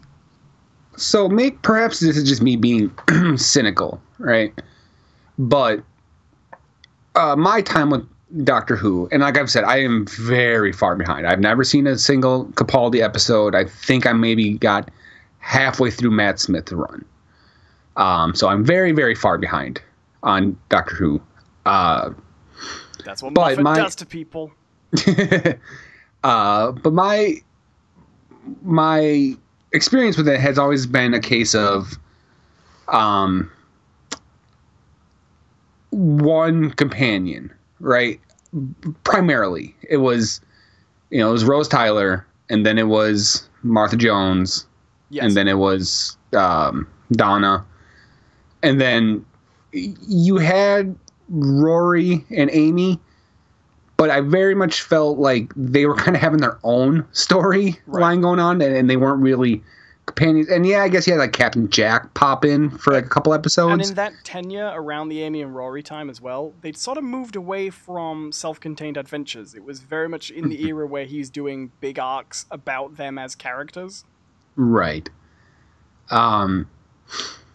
So when I hear you say that, we brought on 3 companions, right? My initial response, my knee-jerk reaction to that is, we're worried that our lead can't carry the show. I see why you would think that. I don't think that's the case. I think what Chibnall was trying to do was actually try and capture the feel from when the show first began. Okay. So, one companion is pretty common. But the other... I think there's something else too. I think Chibnall really wants to avoid Jodie Whittaker's Doctor having a love interest. Sure. Because that's been kind of a constant since the reboot. And that's very new. The first Doctor to have a relationship with the companion that could be described as love interest was the Fox TV movie that didn't lead to a reboot of the show. Right? Mm-hmm. And even then, it was kind of tenuous. I think what Chibnall wanted to do, and in the trailer for this season, there's a bit where the Doctor says to the companions, "Will you be my new best friends?" Mm-hmm. Which is kind of the line they're going with. I think he very much wanted to avoid this feeling of, okay, this is my current special friend, possibly romantic, which is the tone we've had. I know his relationship to Donna wasn't romantic, but Donna was his special friend. Do you know what I mean? Right. I think that he's trying to get away from the special friends dynamic and back to the people I'm traveling with. Because the first Doctor has 3 companions. Okay. Traditionally. By the end of the show, a few less, but he traveled with his granddaughter, Susan, and 2 teachers who happened to follow Susan home one day because she's a weird kid and they're nosy. That's the setup for the original show, and then he basically... 60s were weird. Yeah. He basically kidnaps them because they've seen too much of the TARDIS. That's how he ends up with these companions. Our hero! Yeah. Well, they didn't really know where they were going with the character then. And this has a kind of similar thing. I could do people in the chat, spoilers. Are you worried about spoilers, John? I don't know. No, I'm not. People in the chat, I'm about to spoil the ending of this episode of Doctor Who. She's lost the TARDIS. She doesn't know where it is. And Good. So at the end of the episode, after she's defeated the threat, she builds a tracker to try and find where it's gone, because she's separated from it. And she builds a little teleporter, and she says goodbye to everybody. And she's like, thanks for your help. I built this thing. It's going to take me to the TARDIS. And when she hits the button, it teleports them all away by mistake to space. Like not a planet, like actual space with nothing to breathe. And that's where the episode ends. So these characters aren't choosing to come with her, and that's the same. She hasn't deliberately kidnapped them, but I think what he's trying to do is evoke the very original beginning of the show. And I think he's very much trying to take it back to basics and try and find something more traditional in it than the reboot. Does that make sense? I think he's trying to find an older feel, a classic series feel with it. I can understand that. And I will say, if people were worried she couldn't carry it, she's actually great. She's really good immediately. I didn't have any difficulty accepting her as the Doctor.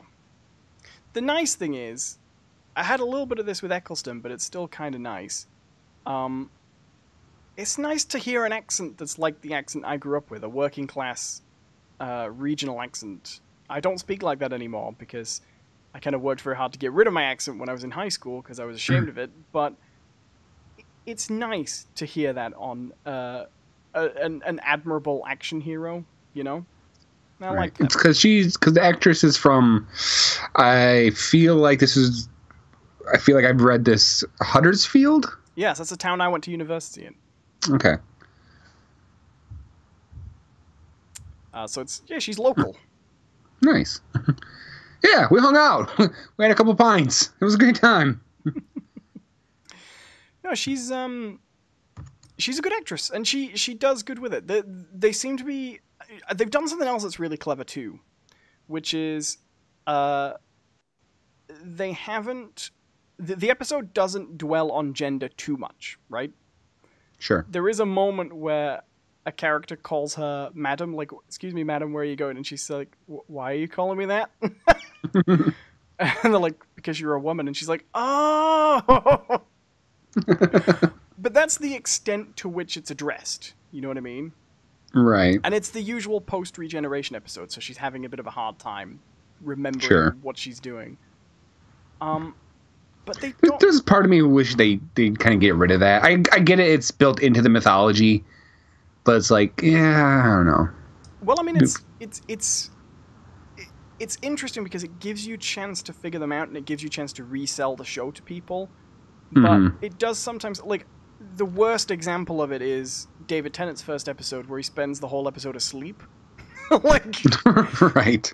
It's not that bad. She spends. Although I will say that first episode, even though he spends it the whole time asleep, his defining moment at the end of that episode, I really loved. Well, when he throws that orange, throws the. Well, there's that, but like when he basically, you know, for lack of a better term, big swinging dick, like badass comes rolling like, "I'm the doctor, motherfucker." Yeah. Like I actually kind of appreciated that. My best bit, it's one of my favorite Tenet moments actually in that one, is when he's doing the sword fight and Rose shouts, "Look out!" And he goes, "Oh yeah, thanks. I wouldn't have thought of that." No, it's good. They sometimes have the best moments. Like I would say Matt Smith's first episode, he has a really amazing moment that always makes me laugh. And the villain in that episode, I don't know if you remember this one, it's a shapeshifter that can copy things it's been exposed to for a while and hide as different things.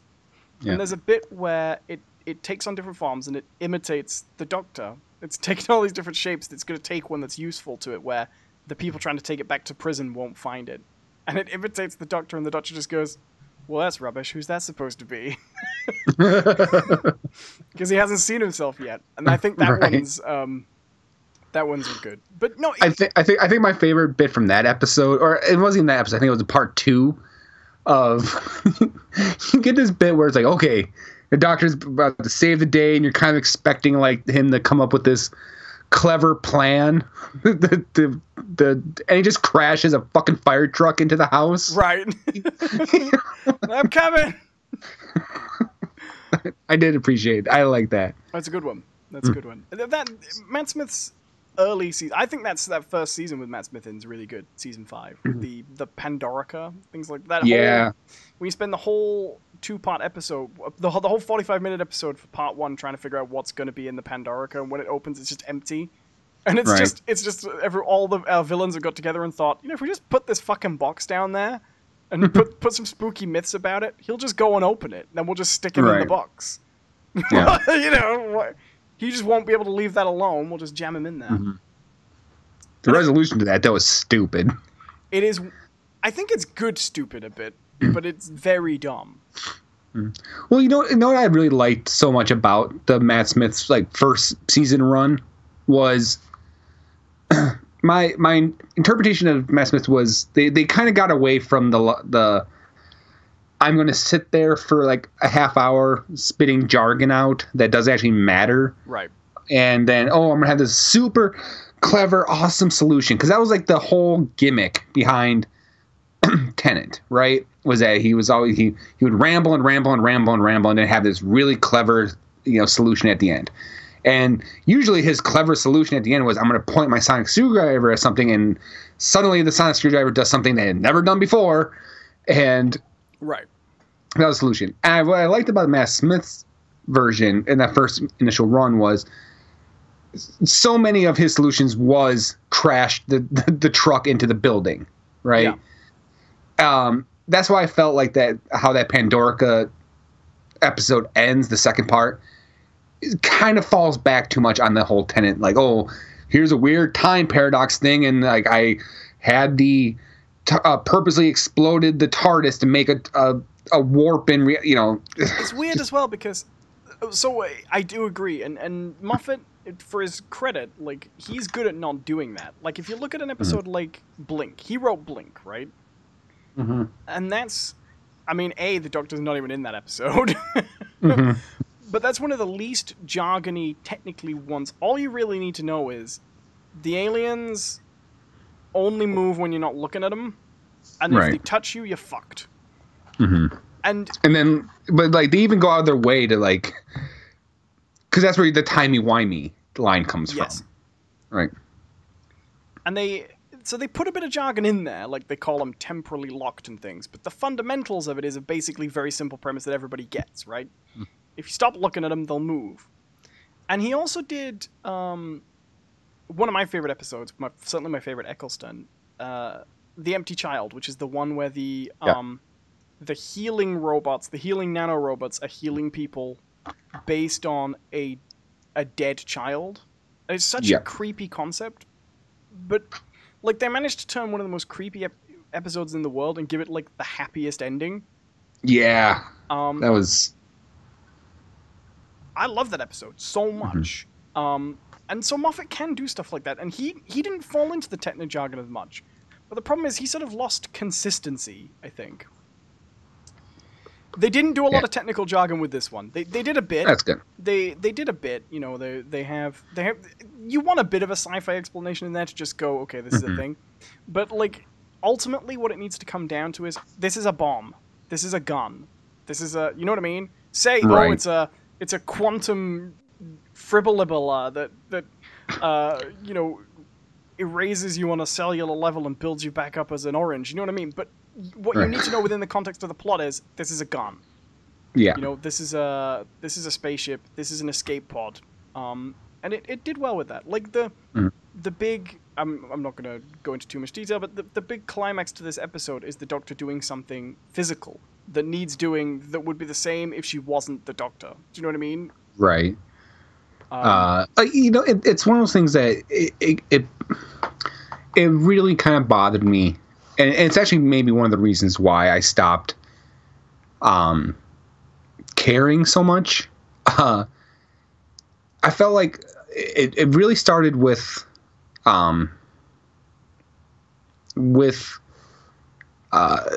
towards the end of Eccleston's, and then it got really, really bad with Tennant, and then there wasn't so much of it with Smith, but it was this constant extending of his tools. You know what I mean? Like, yeah. Like I said, the sonic screwdriver became ridiculous. It became like the sonic screwdriver is the biggest Deus Ex Machina. Sure, I mean it should be used. It should be used for things like, is there a door? And like there would be a door there within the plot, but it's not very interesting that they get stopped by a door. Sonic screwdriver, right? And then occasionally you use it. Like sometimes he has him just use it like a tricorder. You know what I mean? Mm-hmm. I'm scanning this and seeing what that does. It should have a very, very specific and limited range of abilities. But like what was the special? The Day of the Doctor, when fuck, the sonic screwdriver actually saved all of Gallifrey. I'm like, what? No, screw you. Like, but it didn't. It just got him through that door.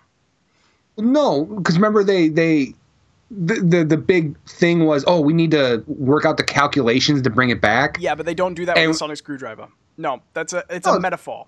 No, you slightly misunderstood.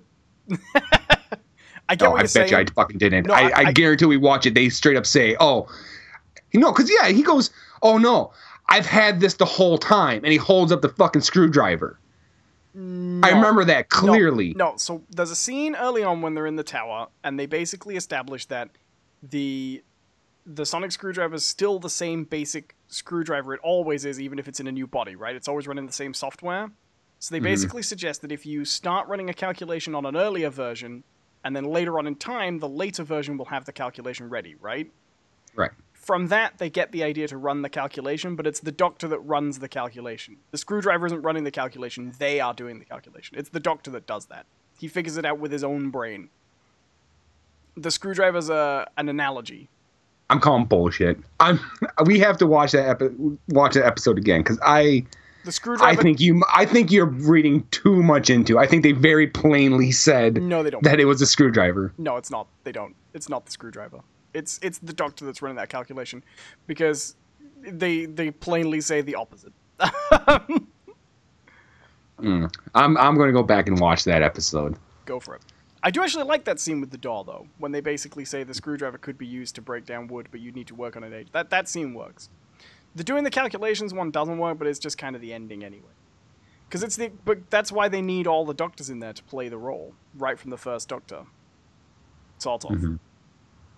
But yes, because that's the whole thing when they start bringing all the other Doctors in. The idea is they went back, gave him the calculation, and then the Doctor's been working on it since the beginning. Because it's the 50th, and that kind of thing's the kind of thing you do.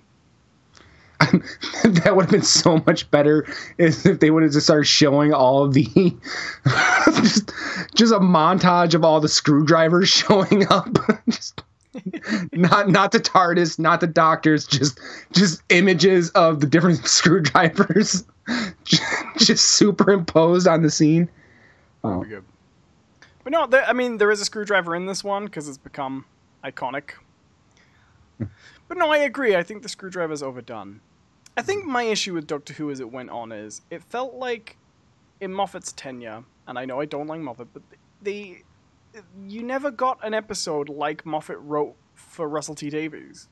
Do you know what I mean? You never got those just really good self-contained episodes.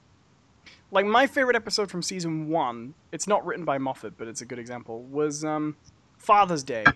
And I would say you never got an episode like that again. Yeah, probably. No, not really. Now I think about it. Because that episode almost didn't have any monsters in. The guy who wrote it without any monsters, and then they said, nah, so the Doctor Who has to have some monsters in, so put some beasties that eat, like, time in. And it's fine, the monsters work. But like, that one's so good, and it's so tied to... Not only is it a good script, but I would say it's inherently tied to how Russell T Davies wrote the show.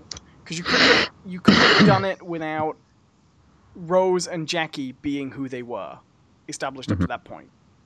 Right. All right. So, do we want to move on to the Punisher? Sure. Okay. If the Punisher was to kill a Looney Tunes character with his bands. Actually, I do want to get this out because I figure Punisher will probably run us to the end of the show. I do want to make a quick mention of a different Marvel show that I have been watching. Oh, yeah, you said you want to talk about Cloak and Dagger. Go for it. I ruined your lead-in. You said you wanted to talk about some Marvel show, John. Yeah. Cloak and Dagger. I just want to mention, like, 2 things about it. Because I've talked about the show before a little bit, and I'm continuing on. I believe the first season is done at this point. I'm just catching up.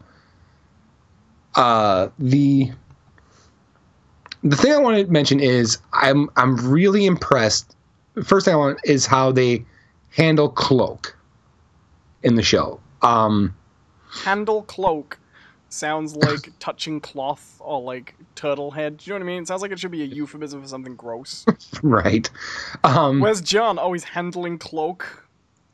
So...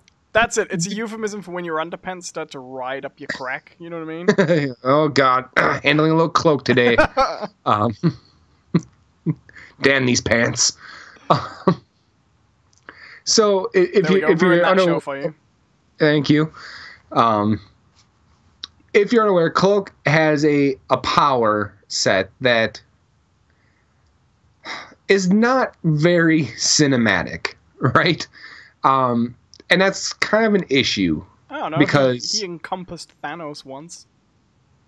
Sure. But I mean, like, visually, like, in motion, it's very hard to make that look good. Hey, John, look, I've seen... Shut up, Owen! I've seen the 90s Spawn movie. I know how good this stuff can look. So... In the comics, they always depict Cloak as like this big billowy cloak. Like, that's his thing. And then, like, he wraps himself in it and he can teleport and appear wherever he wants. He can suck things into, like, the empty void that is the cloak, right? And everywhere he goes, people call him hipster. We wear a fucking cloak for It's 2018.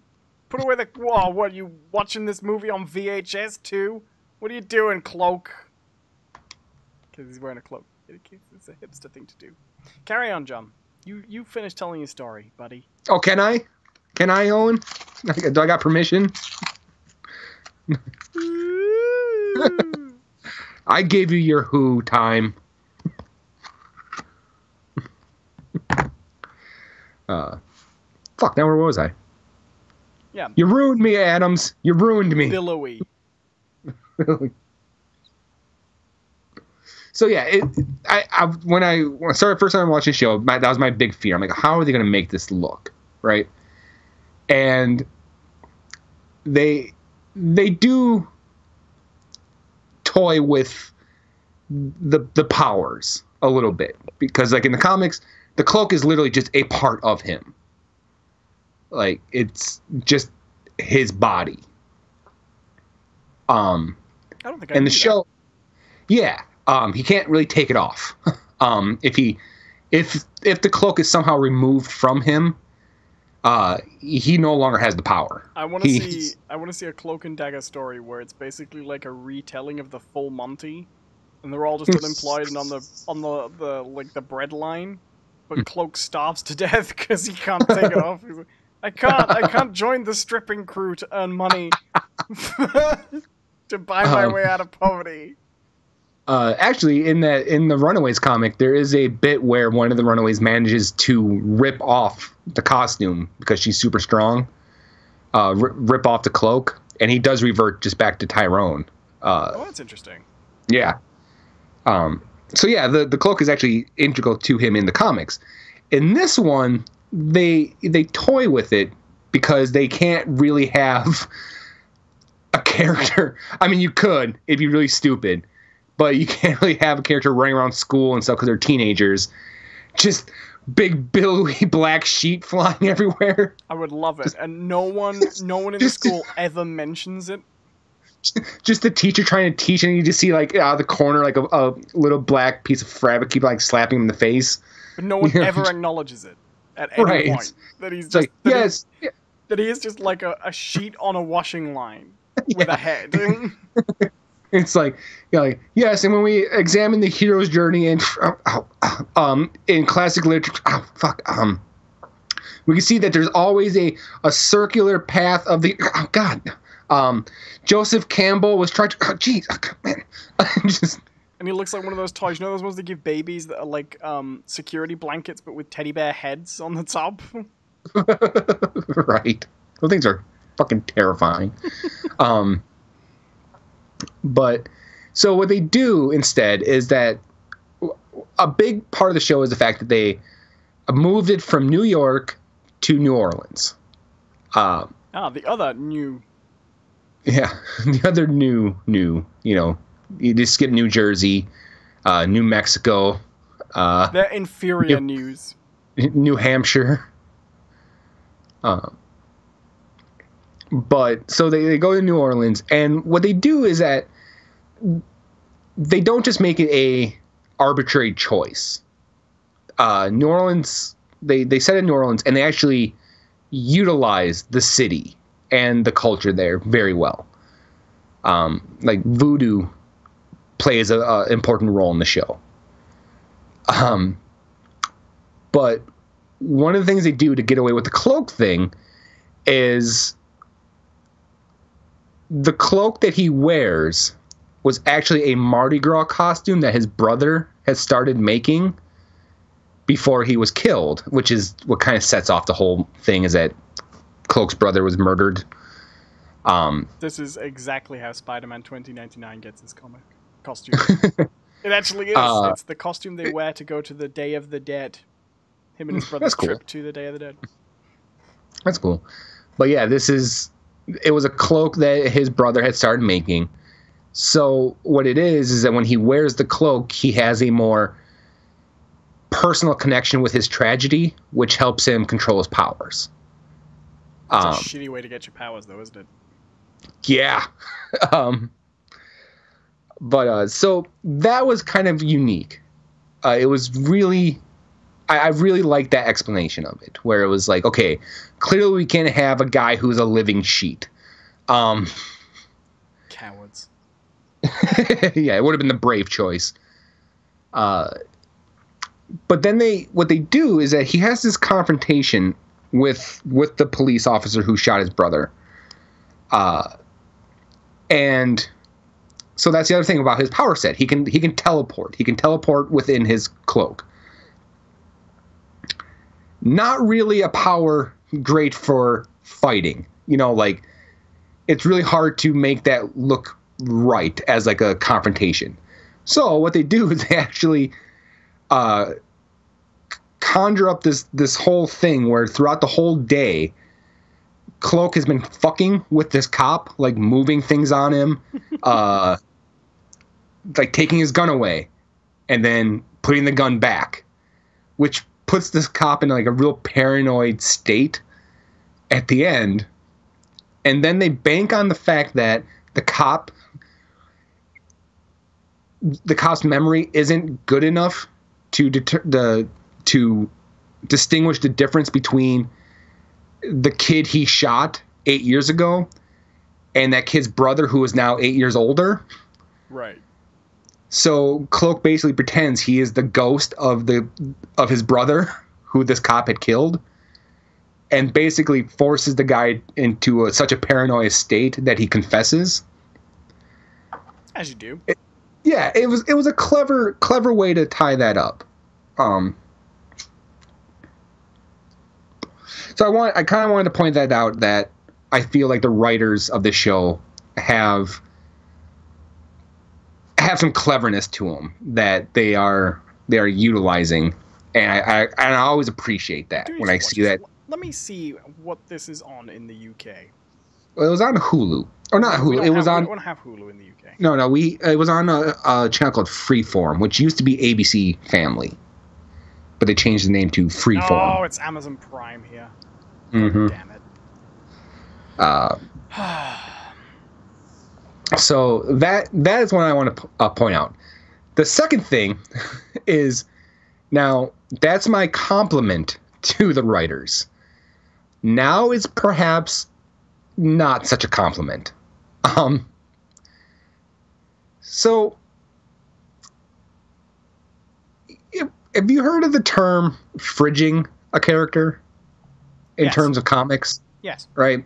It started with the Green Lantern, his girlfriend being shoved into a fridge for no fucking reason.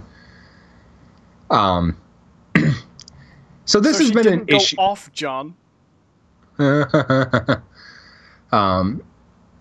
So this has been kind of a problem in comic books for a long time, where they would kill a female character. Yeah, as part for of no someone other else's reason. Story.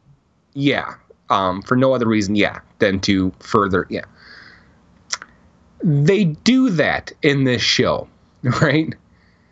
Except the person they kill is a male character. Now, I wouldn't have picked up on this if they had just killed him, right? But they actually kill him and shove him into a fucking fridge in a pose that is almost identical to the pose that Kyle Rayner found his girlfriend. It's a weird thing to do.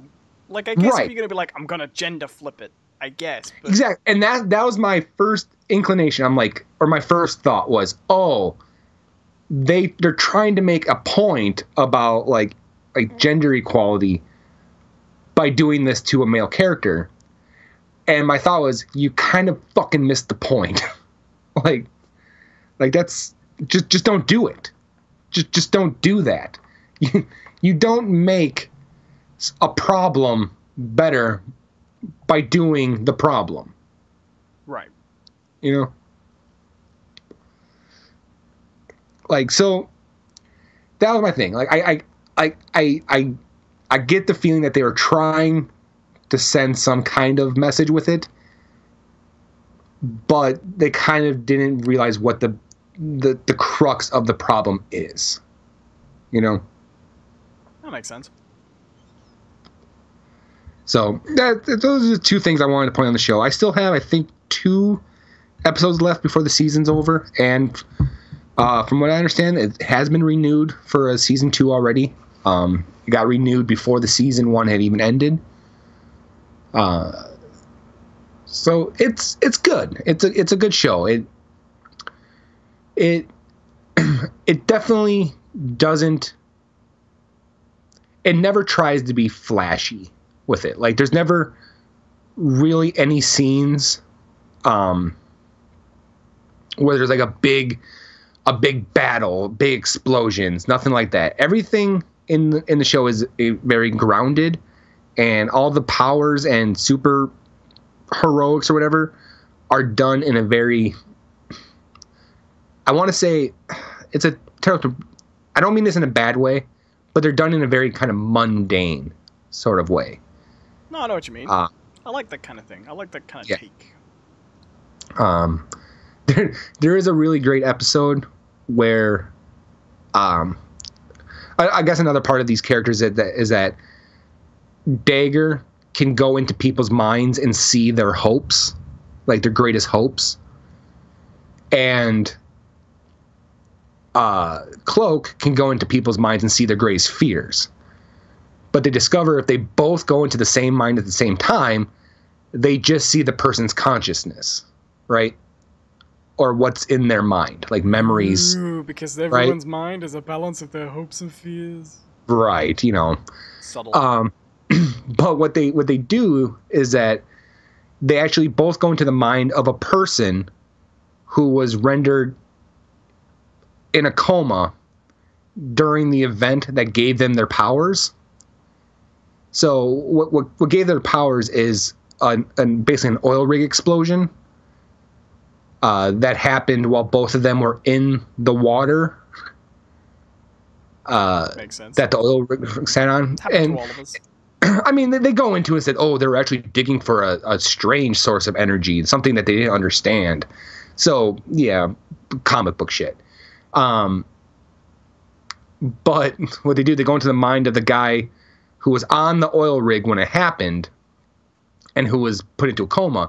And in his mind, he's reliving the 5 minutes that the alarm went off and then the explosion happened over and over and over and over and over again.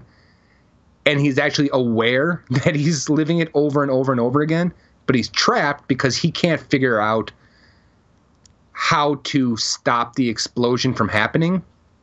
Right. So when they show up, they're able to basically use their powers and stuff to find a way to stop the explosion in his mind, which brings him out of the coma. Sounds good. Yeah, it's a really good episode. That's probably my favorite episode of the season. But yeah, that's what I got on Cloak and Dagger. Check it out. Stupid Amazon Prime. I will look into it. Yeah, well, we know you have ways around that. So I'll tell you something about the completely legal means I have of watching things. Mm-hmm. I completely legally obtained Mission Impossible Fallout, but it had subtitles, Korean subtitles, I believe. But it was oh, sure, yeah. But it was pleasant to watch. There was a really amusing thing. So there's a scene in Mission Impossible Fallout with a skydiving scene. Okay. And as the skydiving, and it's a tense scene, things happen, you know? And as they're falling, there's a voice that's saying, 30,000 feet, 25,000 feet, 20, you know, something like a countdown like that, right?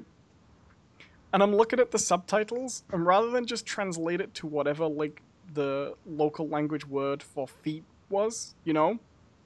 Right. They'd obviously, measurement converted it to, so it was going 6.753 5.4. Completely unnecessary. And I was like, why not just if you just converted the feet to meters, it has the same effect, right? Because the effect isn't the actual distance, is that the distance is going down. The round numbers is better than the accurate conversion to a different unit for dramatic purposes. It was great. It was just really enjoyable watching the numbers just tick off as decimals. Sorry, I'd completely forgotten about that. But that was in the completely legal version of Mission Impossible Fallout I watched. All right, so let's get on the Punisher and let's do this. Right. I finally watched The Punisher, in which Dolph Lundgren plays ex-cop Frank Castle trying to take down a mob boss. Thanks for tuning in, folks. Played by Jerome Crabb. I've been one of your hosts, Jonathan Kadai, and with me as always been Owen Adams. In the 1989 Owen, where can they find you? New World Pictures movie, The Punisher. Really? I thought it was youtube.com//Owen Adams. And you can find me on Twitter. No. I did discover, by the way, that 1989 Punisher movie is on YouTube if people want to watch it. It's not as bad. It's very, very dark, very gritty, but a bit weird. Pretty good, actually. He's a cop in that one, not a soldier. Yeah. No, I watched the Netflix show, The Punisher. Or Le Punisher, as they say in France. They don't say that. Yes, they do. it's Le Punisher. Le Punisher. Le Pan au Chocolat. Frank Castle is... Frank Castle is Voulez-vous coucher avec moi ce soir? It goes on for the full length of the routine, and everyone's like, "Who's that?" That's Frank Castle, also known as. 10 minutes later, is that like his whole name? Do you have to say that every time?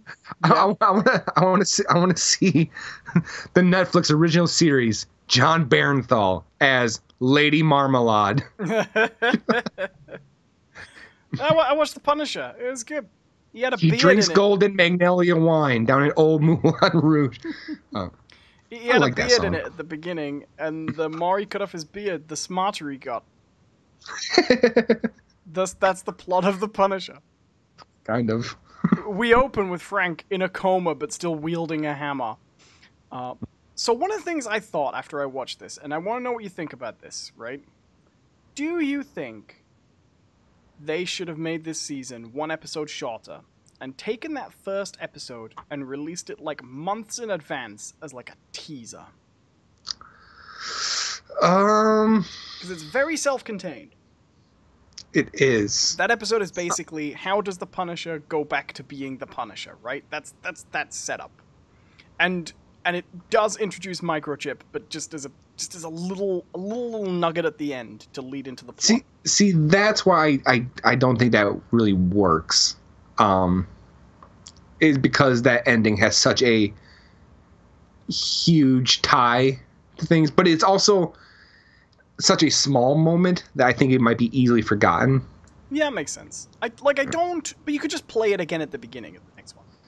You know what I would rather have seen as a teaser or whatever was that opening montage. I will say I like that episode, but that episode is in itself a complete Punisher movie. Yeah, a decent one. I was really worried after that episode though, because I was like, oh shit, this is just gonna be he's the Punisher now and he's gonna kill some criminals and that's gonna be it. It's actually not. I mean, it's obviously like he doesn't do the Punisher thing in this show at all, really. Yeah, and that was kind of a strange thing to say. For a character who is based... I mean, I do not like the Punisher. No. I do not like him as a character. I've gone on length about why I don't like him, but basically he is one of the most one-note, boring fucking characters that Marvel has. Right. And within the comics.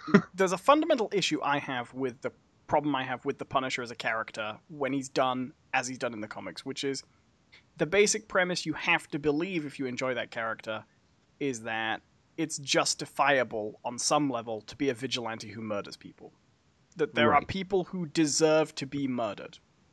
And right, but the problem being with him in a Marvel Universe sort of comic book setting is that every other Marvel character has come up at least once with the murderous version of themselves as a villain.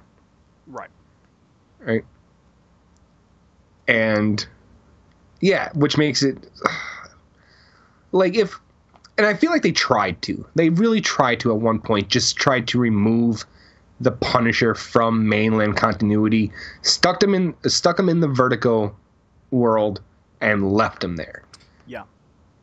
That's why Daredevil Season 2 takes absolutely the right approach. Put him in as a slightly sympathetic villain. Right. That's absolutely the best approach. And the Netflix show, The Punisher, I think it starts off from an advantage because we've already seen him as a villain. Mm-hmm. And it actually manages to do something great. It does fall into the traps a bit of idolizing the Punisher, but they don't ever present him as a character who... He is known as a guy who used to be a vigilante, but what he's doing is not connected really to his vigilanteism. Right. And that's what makes it work. What makes it work is that he never carries out his crusade past the personal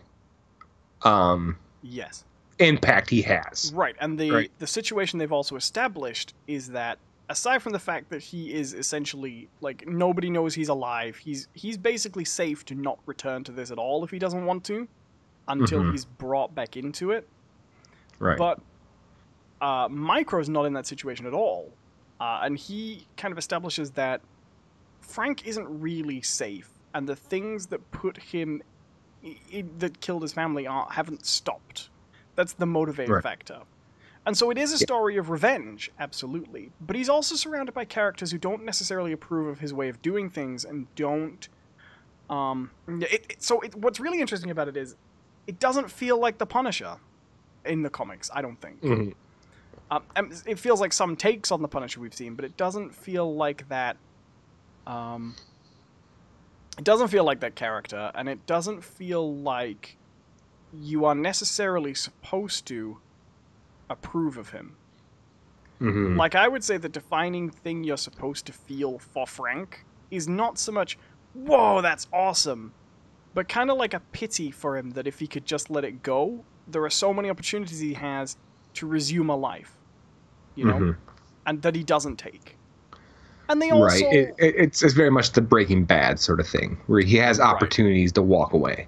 And they also do a good job by establishing villains who... Like, when Frank goes and kills a drug dealer, like, most street-level criminals, like, they are also people to almost equally be pitied, right? Most criminals, you know, most of them had shitty lives, and they got in deeper than they expected, and they themselves didn't intend to... You know, I'm not trying to take out accountability, but you have to have a view on crime that they're all evil people who could totally choose different things if they wanted to make the classic version of the Punisher work.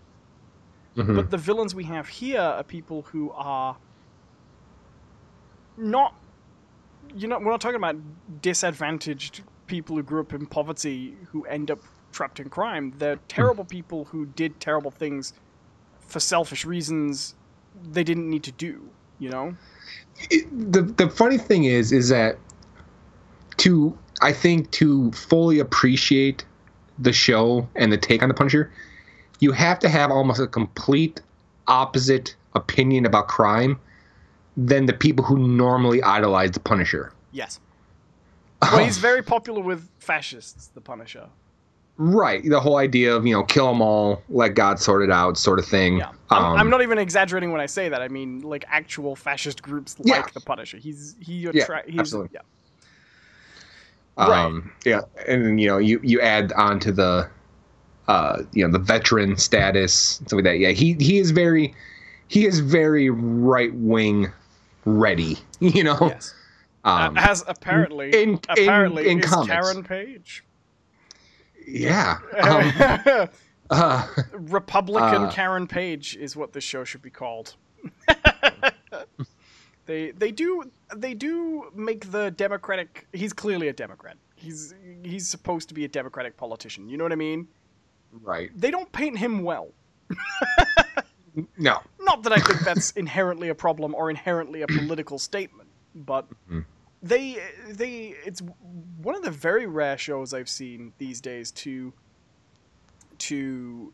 Like, I'm not sure the show necessarily is giving us the creator's authorial voice, but when they touch on gun control on this show, they aren't in favor of it. The characters we speak to. There's only one who's overtly in favor of it, and he's an idiot. Yeah. Which was interesting, I thought. It's not.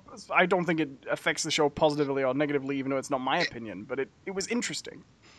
But you know what I thought was actually very interesting about it is never once are the people who are necessarily in favor of like concealed carry or who are opposed to gun control, they're never they don't really speak broadly.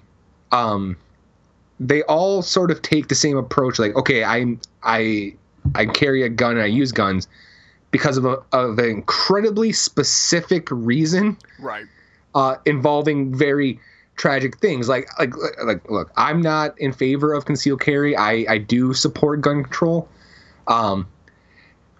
If I was Karen Page and had gone through, at this point it would be Daredevil season 1 and 2 and Defenders. If I'd gone through what she had gone through, my viewpoint might be a tad bit fucking different. Right. For sure. And same thing with Frank, right? Like, he has a very different perspective because of a very personal, and they never really say like, because I went through this and how I feel this way, it should apply to everyone. Yeah. They never go that far. So, to get into the show a little bit more specifically, I don't think the plot here is very difficult to sum up, even though it's a very slow burn. We find out at the beginning of the episode that Frank is still alive, which we knew, but he's been hiding out. He's basically finally taken the decision to get on with his life after taking revenge on basically all the criminals that he knew about that were involved in his family's death, right? That's basically it, right? He took down the gangs that have been involved, right? But he gets brought back in for a moment when someone he's working with basically gets himself in too deep in a really badly executed robbery of a mob card game. Yeah. A very poorly handled robbery. Frank basically decides to save this kid's life because the kid was kind of nice to him, and kills the people who were trying to kill him and kills the mob, and as a result... and does not fuck around with that either, by the way. He does the Punisher thing, and it's the most... Yeah. It's the closest he gets to being like the classic comics Punisher in the whole series, that opening episode. And as a result, he gets himself spotted by Microchip, who is a character from the comics. Used to be Punisher's guy in the chair in the comics. Yep. But basically in this, he's a hacker who found out too much. He was doing intelligence on the the war in Afghanistan, right? Right. He's a whistleblower. Yeah. And as a result, he also kind of got didn't get his family killed. He got himself killed officially. Yeah. And he's been looking for Frank. And he basically has evidence of a crime that took place in Afghanistan. And this is what he... Well, it's not Afghanistan. It's the Marvel equivalent of it. It's Kandahar. Yes. So he had evidence of a crime that took place during the war. He knows that Frank's involved, but he thinks Frank can help him. He basically figured out what happened with Frank's family, and he's essentially trying to still be a whistleblower from the outside while hiding from his family that he's alive so he doesn't get them into trouble. Right. He contacts Frank, and it's a slow burn, but essentially they meet up. They start working together on the inside, trying to bring down all the people who were responsible for this crime that happened in Kandahar while Frank was in the Marines. And also it turns out that this is basically the reason... I mean, I think we found this out in Punisher Season 2, but essentially Frank became aware, or they thought he knew, that they were funding their operations by smuggling heroin, right? Right. That they were essentially that they were operating illegally. The exact details don't matter. And his family were killed because he knew too much. It turns out it went higher than they thought it went, and there are more people to kill who are responsible for Frank's family. And so Micro and Frank start working together to basically take down those people. On the other side, we also meet Homeland Security agent Madani, who she is sort of the legal end of the same investigation. Right. This and who man, can she take a punch? Yeah. Or a bullet? She survives a lot.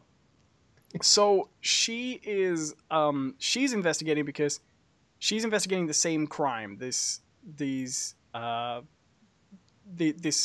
situation around drug smuggling, and she was in a relationship with a police officer who was murdered, and she thinks it's all connected. And essentially, they're trying to bring it down. I don't think the details are massively important beyond that, except Frank was in this unit. There was a covert ops unit. The guy who was in charge of the unit turned out to be a piece of shit, and Frank left. And that's partly what got him killed, and his family killed, because he beat the guy up. And this guy now is a high-level CIA agent, and he's behind it all. And there are twists and turns along the way, but that's the setup. And ultimately, Frank gets revenge. And he wins. Some people pay legally, some people die. Mm-hmm. That's the story. Most people die. I will say, right off the bat, there's something I actually really like about the show. And to me, it's something that I would say is overtly hostile to people who want to take a, wow, the Punisher's so badass and I love him approach. The fact that Frank is intimately involved in quite a serious crime that is massively illegal and massively important in the ramifications it's had for so many people, and never at any point stops to address his own personal culpability for this, hugely undermines a traditional interpretation of this character. Yes. Because the traditional version is, he was an unwitting victim, right? It was just a random horrible thing that happened to him that set him on this crusade, which makes him almost noble, right? Where, he wants to, in the memory of his dead family, he wants to make sure that this never happens again. Take down all organized crime. Yeah. Right. But yeah, in the show is that this happens explicitly because of his involvement. Right. And the thing is, I get it. Sometimes soldiers are ordered to do things that later turn out to not be legal. And those things aren't always the individual soldier's fault, right? There are situations where soldiers need to be able to trust that what they're being told to do is legal and ethical, right? Yeah, it's the Oliver North situation. And I don't necessarily think that makes Frank as culpable as the masterminds, but he had a part to play. And how do you take that character as, there's this guy who's selling drugs on a street corner and Frank blew him away? You know what I mean? If Frank gets to benefit from the concept of limited culpability because of circumstances, so many other people should as well. Right. And you actually get to see that in the first episode, where the kid he saves is a part of a group that did commit a crime. Right? He is partly to blame. But Frank chooses that, he wasn't as bad as the other ones, so he gets to live. Right? No, there is an issue with the show that kind of ties into that I had a problem with. Now, I will say I am not a veteran. I've never served in the military. I am not part of that brotherhood, which I think is fully understandable. And of course veterans are going to kind of band together. You all went through the same sort of situations. Right. Yeah, that makes complete sense to me. Very, very few people who can really relate. Right. It's not, maybe police officers, and even then it's different. Right. I will say that there are multiple situations where they kind of actually let Frank off the hook. because of that. Yes. Well, I will say one of the strange things about the show is it's full of people who seem way more forgiving to the Punisher than I would expect. Even Karen Page. Like, when he was under arrest and she was on his legal defense team, her attitude made sense. But when he's a fugitive who's still killing people, I feel like... Do you know what I mean? She seems to lean way too far into... Yeah. Liking him. Right. Yeah, so there's that. And then, like, the character I had kind of a problem with was, like, his buddy, who was running the PTSD support group. Yes, who seems to have absolutely no qualms with the fact that Frank spent years killing people. Yeah, like, he does very little. Like, he makes a small attempt where it's like, hey, man, you know, the war's over, you know, let's...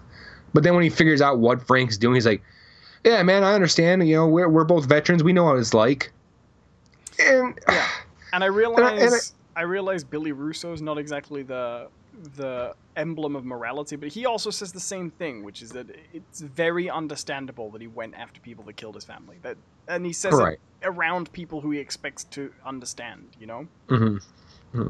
Now, the other issue I have, because what Owen said about what he likes about the show, I agree completely. So that is my compliment to the show, is what Owen said. All right, I'm not being 100% negative. But my other big issue is that I find it borders on distasteful for me. It gets very close. There is is even a B plot. There's like... Well, it becomes very important. Yeah, for a moment. It has no lasting ramifications except for that one episode. The lasting ramification is that it reveals that Frank's still alive to the general public. Sure. But even so, that there are so many ways they could have done that.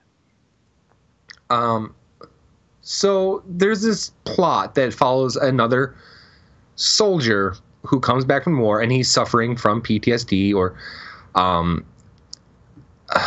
there is another term, because like PTSD is often, this is not addressing the show, but PTSD is often misdiagnosed. It's actually a completely different sort of disorder. PTSD is just a little bit more catchy, so they use it more in media. But he's suffering from disorders as a result of serving time overseas and during war, and he has trouble adjusting to life back at home. And you can tell very quickly that he's a very troubled person. The problem is that they go from troubled to, for lack of a better term, batshit crazy to domestic terrorist. Yes. And it's very quickly. It's not very integrated. I tell you what sort of feeling I get with that. It's a little bit like, I mean, not as bad, but it's a little bit like how season 2 of Daredevil's all about the Punisher, but then you keep losing time on it so we can talk about the Hand. Right. It felt a little bit like that was originally going to be a bigger part. It does feel like something that was going to be a bigger part, but they couldn't let go of it. Right. Like maybe the original premise for the series was going to be someone detonates a bomb in the city and Frank gets the blame. Right. Because that does happen, but it's a very small part of the show. Yeah, and so the reason why I feel like it's very... honestly, though, his plot line actually brings the show kind of closer to a political middle. Because, like we mentioned, is that like on issues of gun control and stuff, it does feel like it's very more, not very, but more conservative focused. It's more conservative than you see on TV usually. Yeah. But when you follow his plot line, he becomes involved with a far, far right xenophobic fascist person, right? He's actually, the way that character plays out, I actually think is one of the more interesting ones. I'd like to have spent more time with him. Right. The guy who's a supposed Vietnam vet. The fake vet, yeah. Yeah, he turns out to be a fake veteran. But he's very right wing, like, oh, this country's going to shit because of pussies and foreigners, and he's that guy, right? Yeah, we've and all met him. Yeah, he takes his troubled kid under his wing, and kind of pushes him further and further into extremism. And yeah, it all culminates with the situation where he has taken Karen Page hostage, and he has a pressure cooker bomb ready to go off. Product placement. And Frank comes in, and now I think this is actually kind of interesting. He comes in and deals with the situation in a very non-Punisher way. Yeah. He doesn't come in and blow everyone away. He comes in and actually essentially talks the kid into killing himself in such a way that won't hurt anyone else. Yeah.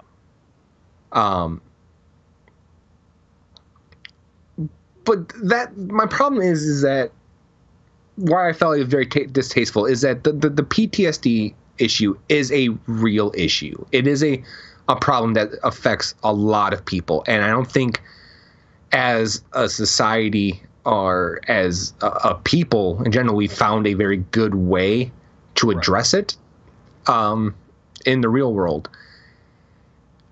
This kind of goes out of his way, like, to be like, okay, all these people who are suffering from these situations, or not, I'm suffering, but are afflicted with these conditions, are a few choice words and a convincing person away from going crazy.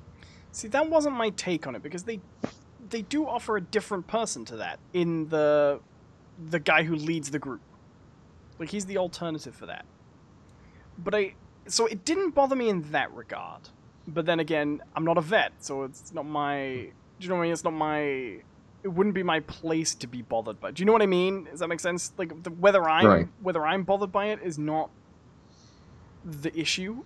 Because I'm not the person who was negatively portrayed. Right. But that didn't really respond to me. My only issue with it is I don't think it's very well integrated. So here's a question. Would it bother you as much if this wasn't called The Punisher, and it was a little bit less comic booky, and the tone was a little bit more about soldiers coming home from war? Because it would depend. It would depend on how overt the other side of that coin was depicted. I think because, like you said, because you say that you see the other side of the coin with the guy who leads the group, but we don't actually see much of his story. What we see is his side of things. All we see of his story is him in relation to the events that are happening. Yeah. But I very much get the feeling that side of things at some point was a larger part of this story. Yeah. Like, if we had a show that removed Frank Castle and it was basically just the domestic terrorist and the group leader, if it was just their lives, that I could be really into, right? Yeah, I agree. I mean, it's interesting because right off the bat, I will say this show feels the least like a superhero show of any of the Netflix shows. Sure. Like, it feels almost at times like you are watching that show. Do you know what I mean? Yeah, yeah.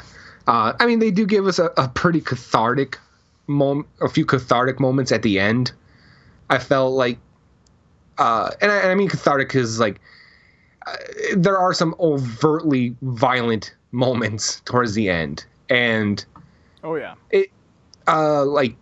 there's this whole scene where a group of bad mercenaries show up at the hideout, and Punisher just blows them away, right? Yeah. not just straight up machine gunning, screaming while he's doing it. And I'm not going to lie, there's that feels good to watch sometimes. It's they do a good job of, as messed up as Frank is, and you have to do it. They do a really good job of making it clear that the people he's killing, in the context of the show, kind of deserve it. You know? I don't think anybody deserves to die. I'm not of that opinion. I don't believe in the death penalty, and I think life should be preserved, except in situations where not killing someone will lead to someone innocent being killed, right? That's my personal... but in this case, that was the case. They were going to kill him. Yeah, and that's the thing, is that, oddly enough... Not that Frank's exactly innocent, but... the funny thing is, all of Frank's moments of killing all stem from a self-defense standpoint. Yes. He, never once in the show does he, really overtly set out to kill someone and hunt them down and kill them, except for, the opening montage. And the end. Which shows him... Kind of. You think it's... Oh, yeah, I guess. He does try and kill, it turns out to be bulletproof glass, but when he goes to get, what's his name, shoot him through the window. Do you remember? And it turns out to be bulletproof glass, but he lines him up. Oh, yeah. And he does go to kill Russo, but misses. When his friend... That's a great scene, when he realizes he's trying to lead him in front of the window. Right. But so... There are a few things, I don't want to go into huge detail over the plot, because we do sometimes run through a bit and we get stuck with it, but there are a few things I like. Saw it coming right from the first episode, because he'd been in Westworld. He played a Stevie character in Westworld. Yeah. But, I think we all knew that was coming, right? And if you do have any sort of knowledge of the comics, Jigsaw's name is Russo, Billy Russo. It's just that kind of setup. I'll tell you something that I didn't like, just because it just did nothing. The scene where he's basically torturing his mother in the hospital bed, that felt a bit like they were like, okay, we need to just, beyond what he's done here, we need to also just remind you he's a bad guy. So we'll introduce a character we've never seen before, we'll never see again. But for the most part, I think his story was kind of interesting, because I think he was clearly bad. Right. He did bad things. He'd done some very bad things. And he was kind of unrepentant a little bit of it, Yeah. He said things like, I didn't want to do it. But, he wasn't willing to walk it back. Right. He was unrepentant, but he was also kind of, very blasé about it. Where it was just like, I did it. It's in the past. I'm moving on. I'm going to try and make something better of my life. Yeah, and I found him at times... the tough thing was, I knew he was going to turn out to be evil. Sure. Well, or a villain, but up until the point it happens, he's always very likable. He's one of the most likable villains. And even up towards the end, until it becomes a moment when he himself is in danger of Frank Castle, he still kind of helps Frank. Even when it's clear that he's implicated in the same problem, he lets Frank kill the CIA guy. Yeah. Well, I think his plot is... It's not very complicated, but I liked Russo. I liked Madani. Yeah. Insane survivability. Okay, I want to bring up that scene. Because... So she survives a bullet to the head? Yes. Overtly. Not it grazed her or anything like that. She takes a point-blank shot to the fucking dome. And it's the fault, by the way, of those stupid hostages. Let us out! Oh, you're trying to sneak up on him? Yeah. Oh, God. They could have gone away with the same sort of situation if that bullet had hit anywhere else in her body, right? Yeah. No, it got her right in the face. Yeah. Speaking of right in the face, I'm not normally a cringe at violence person. Oh, God, no, I know exactly what you're talking about. But, the Hall of Mirrors cheese grater? Oh, God. Yeah. I was because I remember, watching it at that point, I'm like, okay, well, how are they going to really like he's Jigsaw. Like how are they? Oh, that's how. Yeah. Oh no. I'm no longer okay with this. Like I'm expecting like a grenade blast or something, or fire, not dragged face across broken mirror. Like that was not how I saw that going down. So those are my big thoughts. Here's some things I like. 60 feet tall thoughts, towering over the other smaller thoughts. I thought Micro was great. Yeah. Actually, I didn't know how they were going to do it. I love the butt scene. Yes. That was. I think their relationship is fantastic. I mean, he's still the Punisher, but by the end of that show, they have some genuine warmth. They really like each other. They're considering how they start off, as him basically as hostage for the first few episodes. Like they build slowly. I mean, this is such a slow burn show. Maybe that plot with the pressure cooker bomb doesn't bother me quite as much because I watched it so gradually that it didn't feel as out of nowhere. Do you know what I mean? Had more time to build up. But I thought Frank's relationship with his family was interesting, with Micro's family.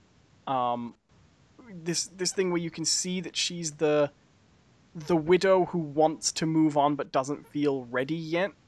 And here comes this handsome guy who, by the way, I would not let him into my house. Like, first he appeared getting hit by the car, then he just sort of kept conveniently coming back. She was very trusting, I thought. But, she was kind of cool with it. Yeah, but it was a very strange love triangle, because obviously Micro could see everything that was going on.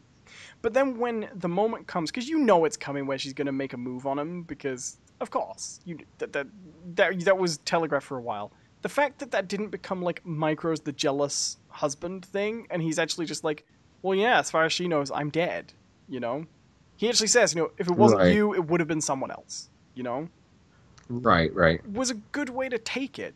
And he was good.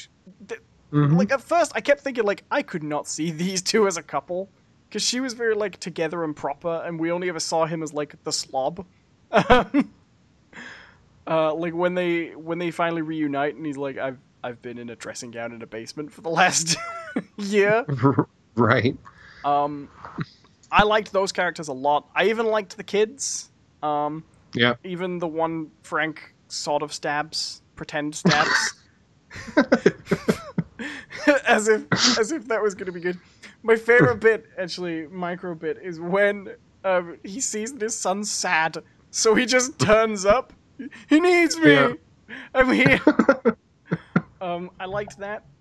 The repeated scenes of him allowing his family to think he's died. Like at that point, wouldn't they just be like, "No, you know what? When you're done with the pretending to be dead, that scene where the hostage exchange, where they've got the petrol canisters on the back, right? Brutal, but yeah." But that whole thing works. That whole sequence where it turns out that they've gone against Badati's plan and they've got a whole new fake exchange, and like I wasn't sure exactly where they were going with it, but I wasn't sure that the Micro wasn't actually dead properly this time, Yeah, like, and that's kind of how I felt how it was going to go, because like, oh shit, like they're gonna do this, they're gonna give us the relief that he's reuniting with his family, and then immediately kill him again. Yeah. Like, that sucks. But then, like, yeah, it didn't turn out. So. Yeah. Yeah. No, the Punisher better than I thought. I was definitely kind of hesitant going into it. They did hint that the relationship with his wife wasn't going to be a smooth repair. Right. Which I thought was nice. They didn't go into it too much, but they did hint it. No, I liked it. I liked it more than I thought I would, and I don't like the Punisher either. I think the Punisher is... It's not a problem with him existing in the Marvel Universe. It's a problem with him existing in the Marvel Universe as a protagonist you're supposed to admire. Right. Or be excited to see, Because, like, I'm like... They have definitely downplayed him in recent years. Like, I think he has kind of fallen out of of popular opinion. He was a zombie for a while. That was fun. Right. They keep on doing kind of strange things with him to kind of get him away from what made him popular in the 80s and early 90s. Because I think, once again, as the people who really liked him grew up, they stopped kind of liking him. And he was kind of co-opted by groups that I don't think Marvel necessarily wants to be associated with. So he is definitely kind of been relegated to like cameos as of late. It's such a shame that they're over in different sections, but like, I really like the stories where the one character I think works well with the Punisher is Ghost Rider. Yeah. Because Ghost Rider is the other side of that brutal quest for redemption story. Whereas he's doing the vigilante thing, but the goal for him is essentially saving his own soul, not punishment. And unfortunately, we do have a Ghost Rider in the MCU, but he's over in the other TV shows that don't interact with Netflix. And also, it's not Johnny Blaze, it's Robbie Reyes. So yeah. Reyes. Names. They don't mean things. I mean, we already saw it in Daredevil Season 2, but I mean, some of the most enjoyable comics are the Daredevil and Punisher ones. Because they are, and we definitely went into this when we talked about Daredevil Season 2, I think those are very good foils for each other. Right. Because they come at the same problem from a similar point of view, but with a different goal. It's they both acknowledge the darkness of the world. They acknowledge the grim realities of urban living and stuff like that. It's just there's a fundamental important thing about Daredevil and Punisher that I think plays off really well with each other, which is fundamentally the Punisher is a character who cannot operate in a situation with trust, right? Like, he trusts Microchip, but he doesn't trust anybody else, and he doesn't believe in rehabilitation, he doesn't believe in that stuff, right? Right. Compare that with a character who, A, he's a lawyer, and B, he knows when people are telling the truth. So one of the most interesting things about Daredevil is he knows when people are genuinely remorseful. He knows when people are innocent of the crimes of which they've been accused. He lives in a world where he always knows when someone is deserving of his trust and not, and so regularly has it reiterated to him that there are people who deserve his trust. Right.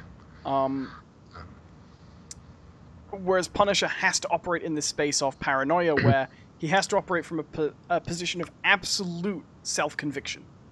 Right. And that's the thing, is that you get we're like a big motivation for like Daredevil is guilt, but specifically Catholic guilt, right? This idea of being compelled to do the right thing because you have the ability to, and if not, you are in self a sinner yourself. Right. And the Punisher operates as almost being as if he is removed himself from the idea of sin, right? He is take on a zealotry, a crusade wherein in the quest to complete his crusade, he is essentially protected from his own sins. Yeah. They don't count. Because he's almost, there's a certain zen to his vengeance in that he's been subsumed by it. And so his own self, his own concerns, things like that, don't really come into play. He only exists as or he thinks he only exists as a tool to execute his own vengeance. Right. One of the things I was interested to find was, and I guess this wouldn't be the right show for it, necessarily. They already covered it in Daredevil, but I was kind of surprised that there was absolutely no mention of... Do you remember in Daredevil that a large part of the legal defense they were trying to build for him was that essentially he's brain damaged in a way that means he is incapable of moving on emotionally from that day? Right. That didn't come up at all. And I don't necessarily know there would have been a place for it. Mm-hmm. But But we also have a scene in Daredevil 2 where Frank himself dismisses that. Like, that's not true. Like, and they do go out of their way to suggest that idea is tenuous at best and then propped up as a legal tactic. Right? Yeah, maybe. Yeah, I guess maybe they moved on from that as an idea. Like, I don't think it's necessarily important to it. I was just...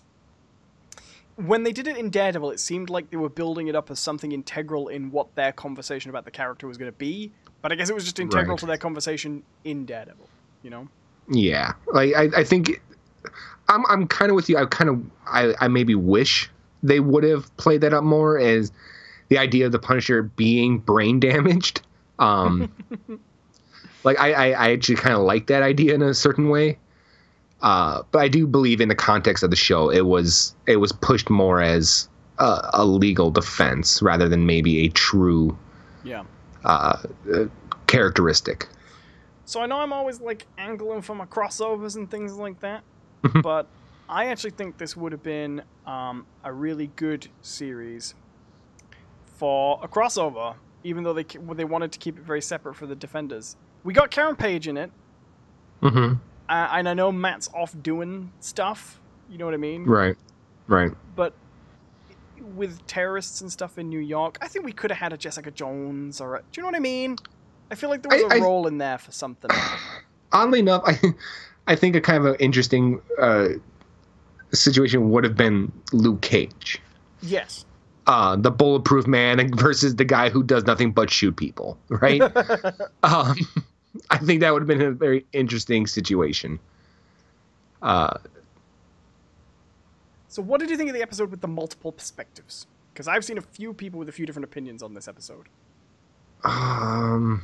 Which episode are we talking about here? It's been a very long time since I've seen this.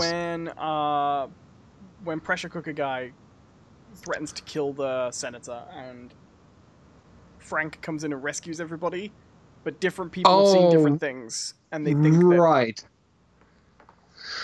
And Frank gets the blame from the senator because he didn't really see what happened. Because I heard somebody basically describe this episode as a very minor series of events padded out to 45 minutes by doing the different perspective thing, and that wasn't my take on it at all. I thought they did a really good job at essentially trying to get a lot of information into... We needed to see where everybody was in that episode. Do you know what I mean? Right. At length. I guess what my opinion of it is, so there's always, oddly enough, there's usually in most dramas, I guess, or serial type shows, there's always that one episode where you feel like the creators are like, let's just try something, right? Let's particularly in these Netflix shows. Right, like let's be very artistic about this one. Let's be very clever about this one episode. For instance, like you said in the Netflix shows, in Iron Fist season 1, there's an episode that is shot very much like a Hong Kong action movie with like straight up with like weird like quadrants, right? Remember there's like when they meet each other, like the Hatchet gang and Danny meet each other in the hallway. They do like this weird cross section where they show both sides staring at each other, but they're on top of each other. Yeah, it's actually the only fight scene in season 1 that's actually really good. Yeah. I do think it's funny that. So I don't have a problem with Iron Fist as a show. I think it's very inconsistent, but I like it. The first season, I haven't seen season 2 yet, but I do think it's funny that the explicitly martial arts themed character is the series with the worst fight choreography. Yeah, and wait till you see season 2, and they do something. I'll tell you that the action is much better in season 2. But they get away with that in a very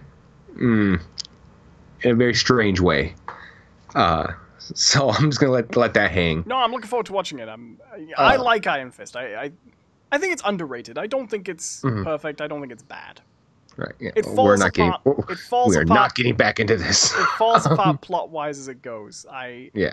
Upon rewatching it, I will happily concede the plot is actually quite inconsistent from the halfway point on.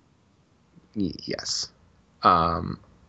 So that's what I mean. Like, I feel like all these shows kind of give you that one episode where the creators want to get funky. Right. Like the Kilgrave episode in Jessica Jones season 2. Right. Like I said, like in Cloak and Dagger, there's an episode where they have to replay the same events over and over and over and over again. Would you say Daredevil's ever had one of those episodes? Yes. In Daredevil season 1, there's the episode where it starts out with him like dead in a garbage can, and then we get to see the events that led there with his fight with Kobu. Oh yeah. They do that. God, I love Daredevil season 1. Oh, it's so good. It's so good. It's different good to Jessica Jones season 1 and Luke Cage season 2 and things like that. But it is so it's. I mean, Daredevil is the superhero show of the Netflix shows. Yeah, it is the most overtly. Well, Iron Fist season 2. I love Iron Fist season 2. Do you know that you haven't seen Iron Fist season 2? Not Iron Fist season 2. Do you know, I thought you meant. You said that, and in my brain, I heard Luke Cage season 2. Do you know what I mean? You ever do that? Right. Yeah. Do you know they were all really good, but they really are getting better, aren't they? Do you know what I mean? Like, you know what's funny? Like they're. I feel like, with the exception of Iron Fist season 1, because I really just do not like that season. I feel like it's almost like a what's that term? An abundance of spoils. Right. Like we got to the point with these Netflix shows, especially where they are all so very good that you're like, you start to dislike them because they right. they weren't that, or they that's actually why I've deliberately not been watching them as soon as they come out, just trying to give more time between them. And also, it fucking ruins other TV for you as well, because you're like, well, this is shit. Why isn't this right? Like I have to admit, like when I first watched The Runaways, I was right on the heels of must have been Daredevil season 2. No, God, that was too long ago. Maybe it was Luke Cage season 1. I was right in the, which I remember, if you remember the show when we talked about it. I still really like Luke Cage season 1. I do too, although it's one of the ones where the slow burn bothered me the most. Yeah. And it has kind of a unsatisfying conclusion. Do you know, we haven't even discussed Luke Cage season 2. I've seen it, and we've never talked about it on the show. Can I just next week? Can I just say the one thing I want to say about Luke Cage season 2? Sure. They actually fucking gave Misty Knight a robot hand, and that's amazing. Yeah. Like, I was not expecting that. Yeah, no, that's great. But yeah, I remember I watched Runaways after Luke Cage season 1, and it took me a little bit like, oh man, this shit, what? And and then I had to kind of remind myself, like, A, this is not Netflix. B, these are not gritty characters. Yeah. C, that's almost exactly what I had to do with Agents of S.H.I.E.L.D. I had to remind myself the mandate for this show is different, and the budget is different. That does not necessarily equate to bad, you know? Because Agents of S.H.I.E.L.D. is a 23-episode family show. Yeah. You know? And that's a different mandate, and that's okay. You just have to get yourself back into that mindset. The Flash mindset. Right. And The Runaways is I think a 13-episode run. The first season is a 13-episode run that is at its heart a teenage drama. Right. Right. With superhero trappings around it. I had to kind of remind myself that. I was surprised with the Punisher though that we didn't get a scene where he rubbed someone up and down with an ice cream and told him it was a blowtorch. Except with Netflix, it would have just fucking been. No, what they probably would have done in the show if they tried to do that would have been like, oh, I know this trick, you know, the popsicle and the blowtorch. It's just fucking straight up blowtorching them. Yeah. Oh yeah, I saw this movie. I'm so glad it wasn't like the 2005 Punisher, 2004. Oh, yeah. I really didn't like that film. Did you ever see Warzone? No, the original was bad. Did that even have any returning cast members? Fuck no. It was a complete reboot. It wasn't even like a continuation. You know, I saw a review of Venom today, and I didn't really read it, but I just read the highlight, and it was the thing that put me off watching it the most. And do you know what it said? It said, what? Venom is a callback to Marvel movies before the MCU. Oh, yeah. And I was like, okay. Ticket cancelled. Okay, you know, I actually want to, real quick before we close up here, because we've been going on pretty long. Yeah. I'm pretty sure all our viewers have left. I haven't checked the chat in a while. Yeah, no chat. We got 4 people watching, it says. Well, if you're still there, hello. But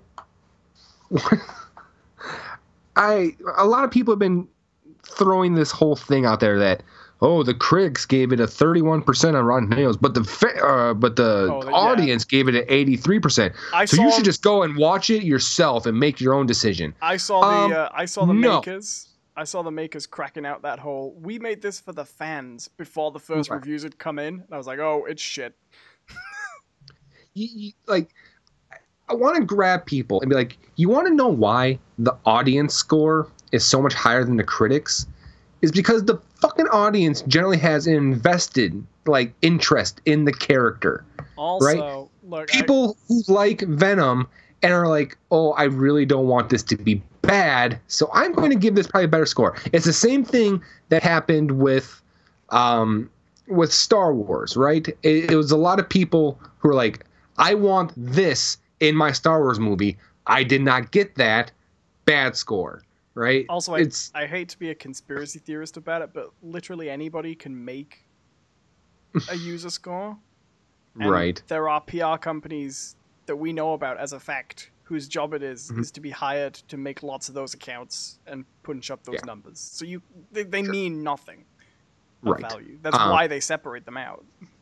Right. And yeah, so it's like even if you had removed that from the equation, I still feel like what the scores you're getting from the audience are 100% biased based on things that have nothing to do with the film. Well, also, everybody's done it, right? Okay, I came out of Attack of the Clones saying it was the best Star Wars movie I'd ever seen. Do you know what I mean? Because I was 14. You don't want to admit that you paid your money for shit. Right. The hype is very real. Also, right, 81%, that means most of people liked it. Who was it that said, do you know how dumb most people are? You know, not to be too condescending, but do you know what I mean? People en masse aren't known for their great taste. Right. You know, and individuals can have a nuanced conversation about how good a movie is, but it just doesn't work like that. Most people do kind of like junk. And the thing is, it's okay if you like it. It's okay if you want to see Venom and you want to watch Venom because as a kid you watched Venom in the Spider-Man cartoon and you just want to see a guy who says, "Ah, we are Venom," and throw stuff around, and then Tom Hardy will talk in a slightly hard to decipher accent for a bit, you know? Right. It has been a good ride for the Venom movie, has it? I mean, Tom Hardy on the PR tour the day before release, telling people that his favorite bit was the 40 minutes they cut out of the film. I mean, like, I'm interested to see it out of like a kind of a morbid curiosity. Yeah. I never once had the opinion that it was going to be a great film. No. Even from the trailers, but also I'm not a Venom fan. Like, if there's one consistent thing that you guys need to pick up from these episodes that we do, is Jonathan does not like gritty. Like, Jonathan does not like overtly gritty characters for the sake of being gritty.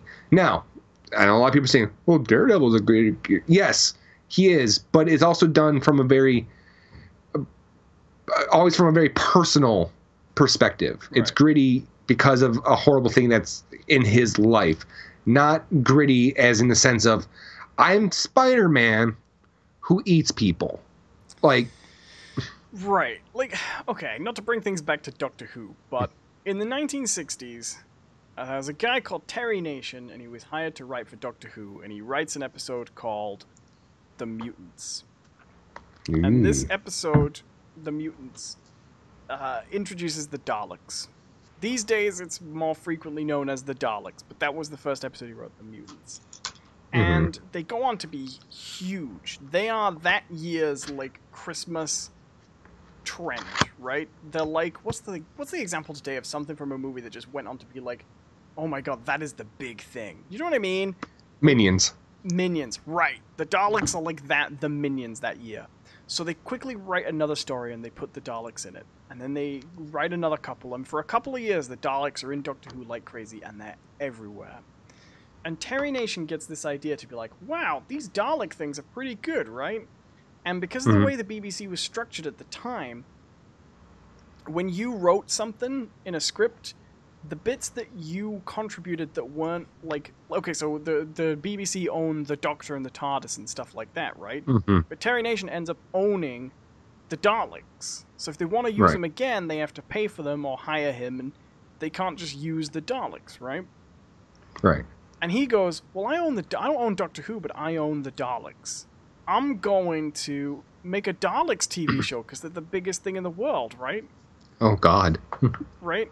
He spends years afterwards not letting them put the Daleks in the show that made the Daleks successful because he thinks the Daleks will be... Because they're so big, he thinks they must have a life outside Doctor Who, right? He goes to his... Like, eventually he relents, he lets him put it back in, but from then on, they only get the Daleks, like, once per Doctor. And the people were kind of sick of him anyway at that point. But, like, he went to his grave completely unable to sell the Daleks outside Doctor Who. Because they don't have a life outside Doctor Who. They don't work in any other context. Right. How could they? They are one of Doctor Who's villains. Like, you couldn't put them in another show. I mean, there are stories you could do with the Daleks. People have done spin-off media. Big Finish have done audio dramas with Daleks that don't have the Doctor in. But they're sold to a fan base of primarily obsessive Doctor Who fans. You know what I mean? Right. And this Venom thing's kind of the same thing. Venom doesn't have a life outside Spider-Man. Well, okay, I'm gonna actually. I kind of feel like you're going there, and I will say, I agree with you, but not necessarily in the sense that Venom doesn't have a life outside of Spider-Man. I do not think that Venom has a life outside of 1990 to 1995, right? Well, I think that's true too, but because he had incredibly popular solo runs during that time. But that's like the incredibly well-written and well-received Dalek audio dramas that happen to only sell to Doctor Who fans. Do you know what I mean? Now, I'm not saying everybody who buys Venom's solo run is inherently a Spider-Man fan. I'm saying that once you've got the character there, you can do stuff with it, but an independent Venom movie relies on too many people knowing and being interested in Venom outside of a Spider-Man context. Well, I mean, it has broken records, so it's... Yeah, that's true. Yeah. But I don't know. For me, too much of the character is fundamentally tied to... I mean, it's not even Spider-Man, right? Like, okay, it would be really, really weird if they just... Sony created their own superhero and gave Venom the Spider-Man arc. But... Right. I don't know. It would be like... I don't want to say the Joker without Batman, but because I don't think Venom is the Joker status, but separating out villains from their characters. I mean, okay. Okay, I kind of get what you're going here. Like, it's even within like the comic book runs, his solo comic runs, the people who are reading those comics are aware of a Spider-Man in that universe. Right. Who is running around being Spider-Man, and this is a kind of the antithesis of Spider-Man, who is the same sort of situation, you know, great responsibility thrown on him. I mean, has Venom ever been someone who isn't a Spider-Man villain or supporting character? Matt Gargan, Flash Thompson, wasn't Norman Osborn him once? I don't know. I don't know. It's never like the Ironmonger is Venom now. Right. I mean, there are stories where the symbiote infects other people, but it's never... At that point, they never really say, oh, that's Venom. It's the symbiote, right? It's all that people name. who have a history with Spider-Man. And I get it. Like, I get it, the character... I'd say what it is. It's like that Steel movie. When it was supposed to be a spin-off to Death of Superman, and they never made Death of Superman. Right. You know... But it has Shaq, so let's just make it anyway because he signed on. You know? Right. It's I still kind of like that movie. Oh yeah, but it is terrible. Yeah. So like, what I keep thinking about when I watch it is the end game of this movie to ultimately try and get a movie with Tom Hardy's Spider-Man in and Venom, or is the end game to be completely separate? Because how do you? I did hear, by the way, that I don't know if not Tom Hardy, sorry, Tom Holland. I don't know if that Tom Holland cameo actually made it in the end. I've heard nothing about it. I haven't heard anything either. So it might be one of the stingers at the end. Shall I look it up? I know what the stingers are. It's not one of the stingers at the end. I'm sorry. Okay. Spoilers. Because I know one of them is just a 10-minute scene from into the Spider-Verse. I can tell you what the other one is if you want. I read what it was. Yeah, sure, why not? It's it introduces Cletus Cassidy. Oh, good. Played by Woody Harrelson. Good. Oh God. If there's one character I disliked more than Venom in the early 90s, it's fucking Carnage. Yeah. Well, Carnage is in this movie. I think I know that Venom fights like another symbiote with but they don't. But it has like it's red and has like axe hands. Is it like? It has axe hands. I'm kind of curious how they're gonna do, because I thought they were gonna go with one of the oddly enough one of the lesser known symbiote, like Toxin or Strife. Yeah, but weren't they all just children of Carnage? Either Venom or Carnage, one of the two. Okay, so the top thing in my result search for this is why Venom doesn't need Spider-Man in his movie. Oh. And then underneath it says, Venom director says Spider-Man's Tom Holland was never going to be in the movie. Okay. Oh, at no point was Tom Holland going to be in this movie. We just let you think it. We could have told you this. Right.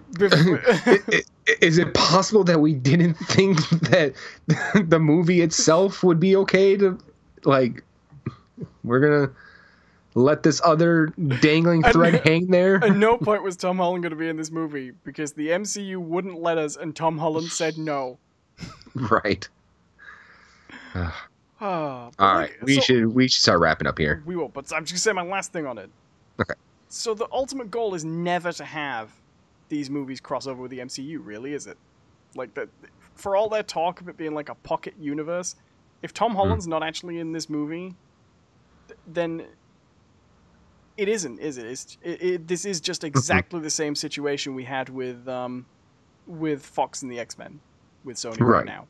It's exactly the same situation we had with Spider-Man before. Or the Fantastic Four, or... Yeah. Which means maybe they'll let... We don't know how far the deal goes that they made with Marvel. We do know that Mysterio's in the new Spider-Man movie, which is... I'm interested in that. I love Mysterio. The goofier he gets, the more I like him. Here's how I see this kind of playing out from the Marvel standpoint or the Disney standpoint, right? It's okay. We have made this deal to make Spider-Man because we know Spider-Man's bankable, right?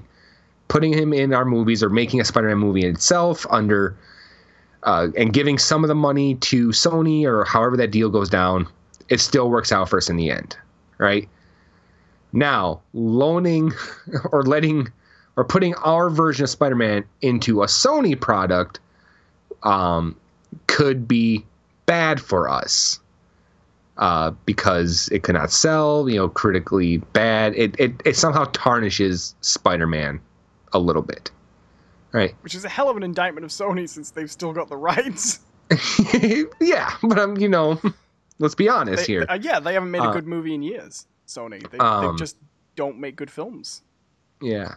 So I'm kind of curious what their take on it is now that Venom has sold a lot of money, has made a lot of money. Like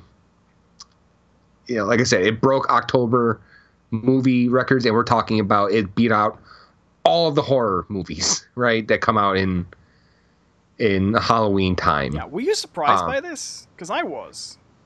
I was a little bit. I thought it was going to be successful simply because of it being a superhero movie,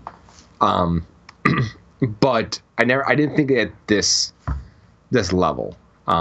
It had a very good release schedule. There's nothing else that it competed with. Maybe it's just me. Maybe I'm wrong on this, but I just didn't feel like Venom really had that much traction anymore. I don't know. Outside comics. I think it still has traction. Well, okay. One, I think Venom still is somewhat of a popular character. Yeah. And then I think Tom Hardy is also a very popular actor. I feel really bad about this because I like almost everything I've ever seen him in, but I don't want to watch any more films with Tom Hardy in for a bit. I'm just a little hardied out. Yeah, I'm hardied out. I want to see a Tom Hardy film that isn't no action, literally none. Yeah. No gruff character, no Star Trek Nemesis swearing. But that's what I want to see him in the romantic comedy, right? Yeah, I think he'd be good in that. Yeah, and let him. But yes, we really have to wrap up here. Let him play someone British. Yeah. Yeah. So yes, thank you all for watching. This has been another episode of Those Aren't Biscuits. Sorry for the abrupt ending, but my God, it's late. Bye, guys. Sorry, I've been one of your hosts, Jonathan Cadot. With me, as always, has been Owen Adams. Owen, where can they find you? YouTube.com/Owen Adams. Awesome. And you can find me on Twitter at John C. Person, or you can just follow this channel right here. This is where all my content is. Thank you all for watching. Until next time, have a good one. Bye.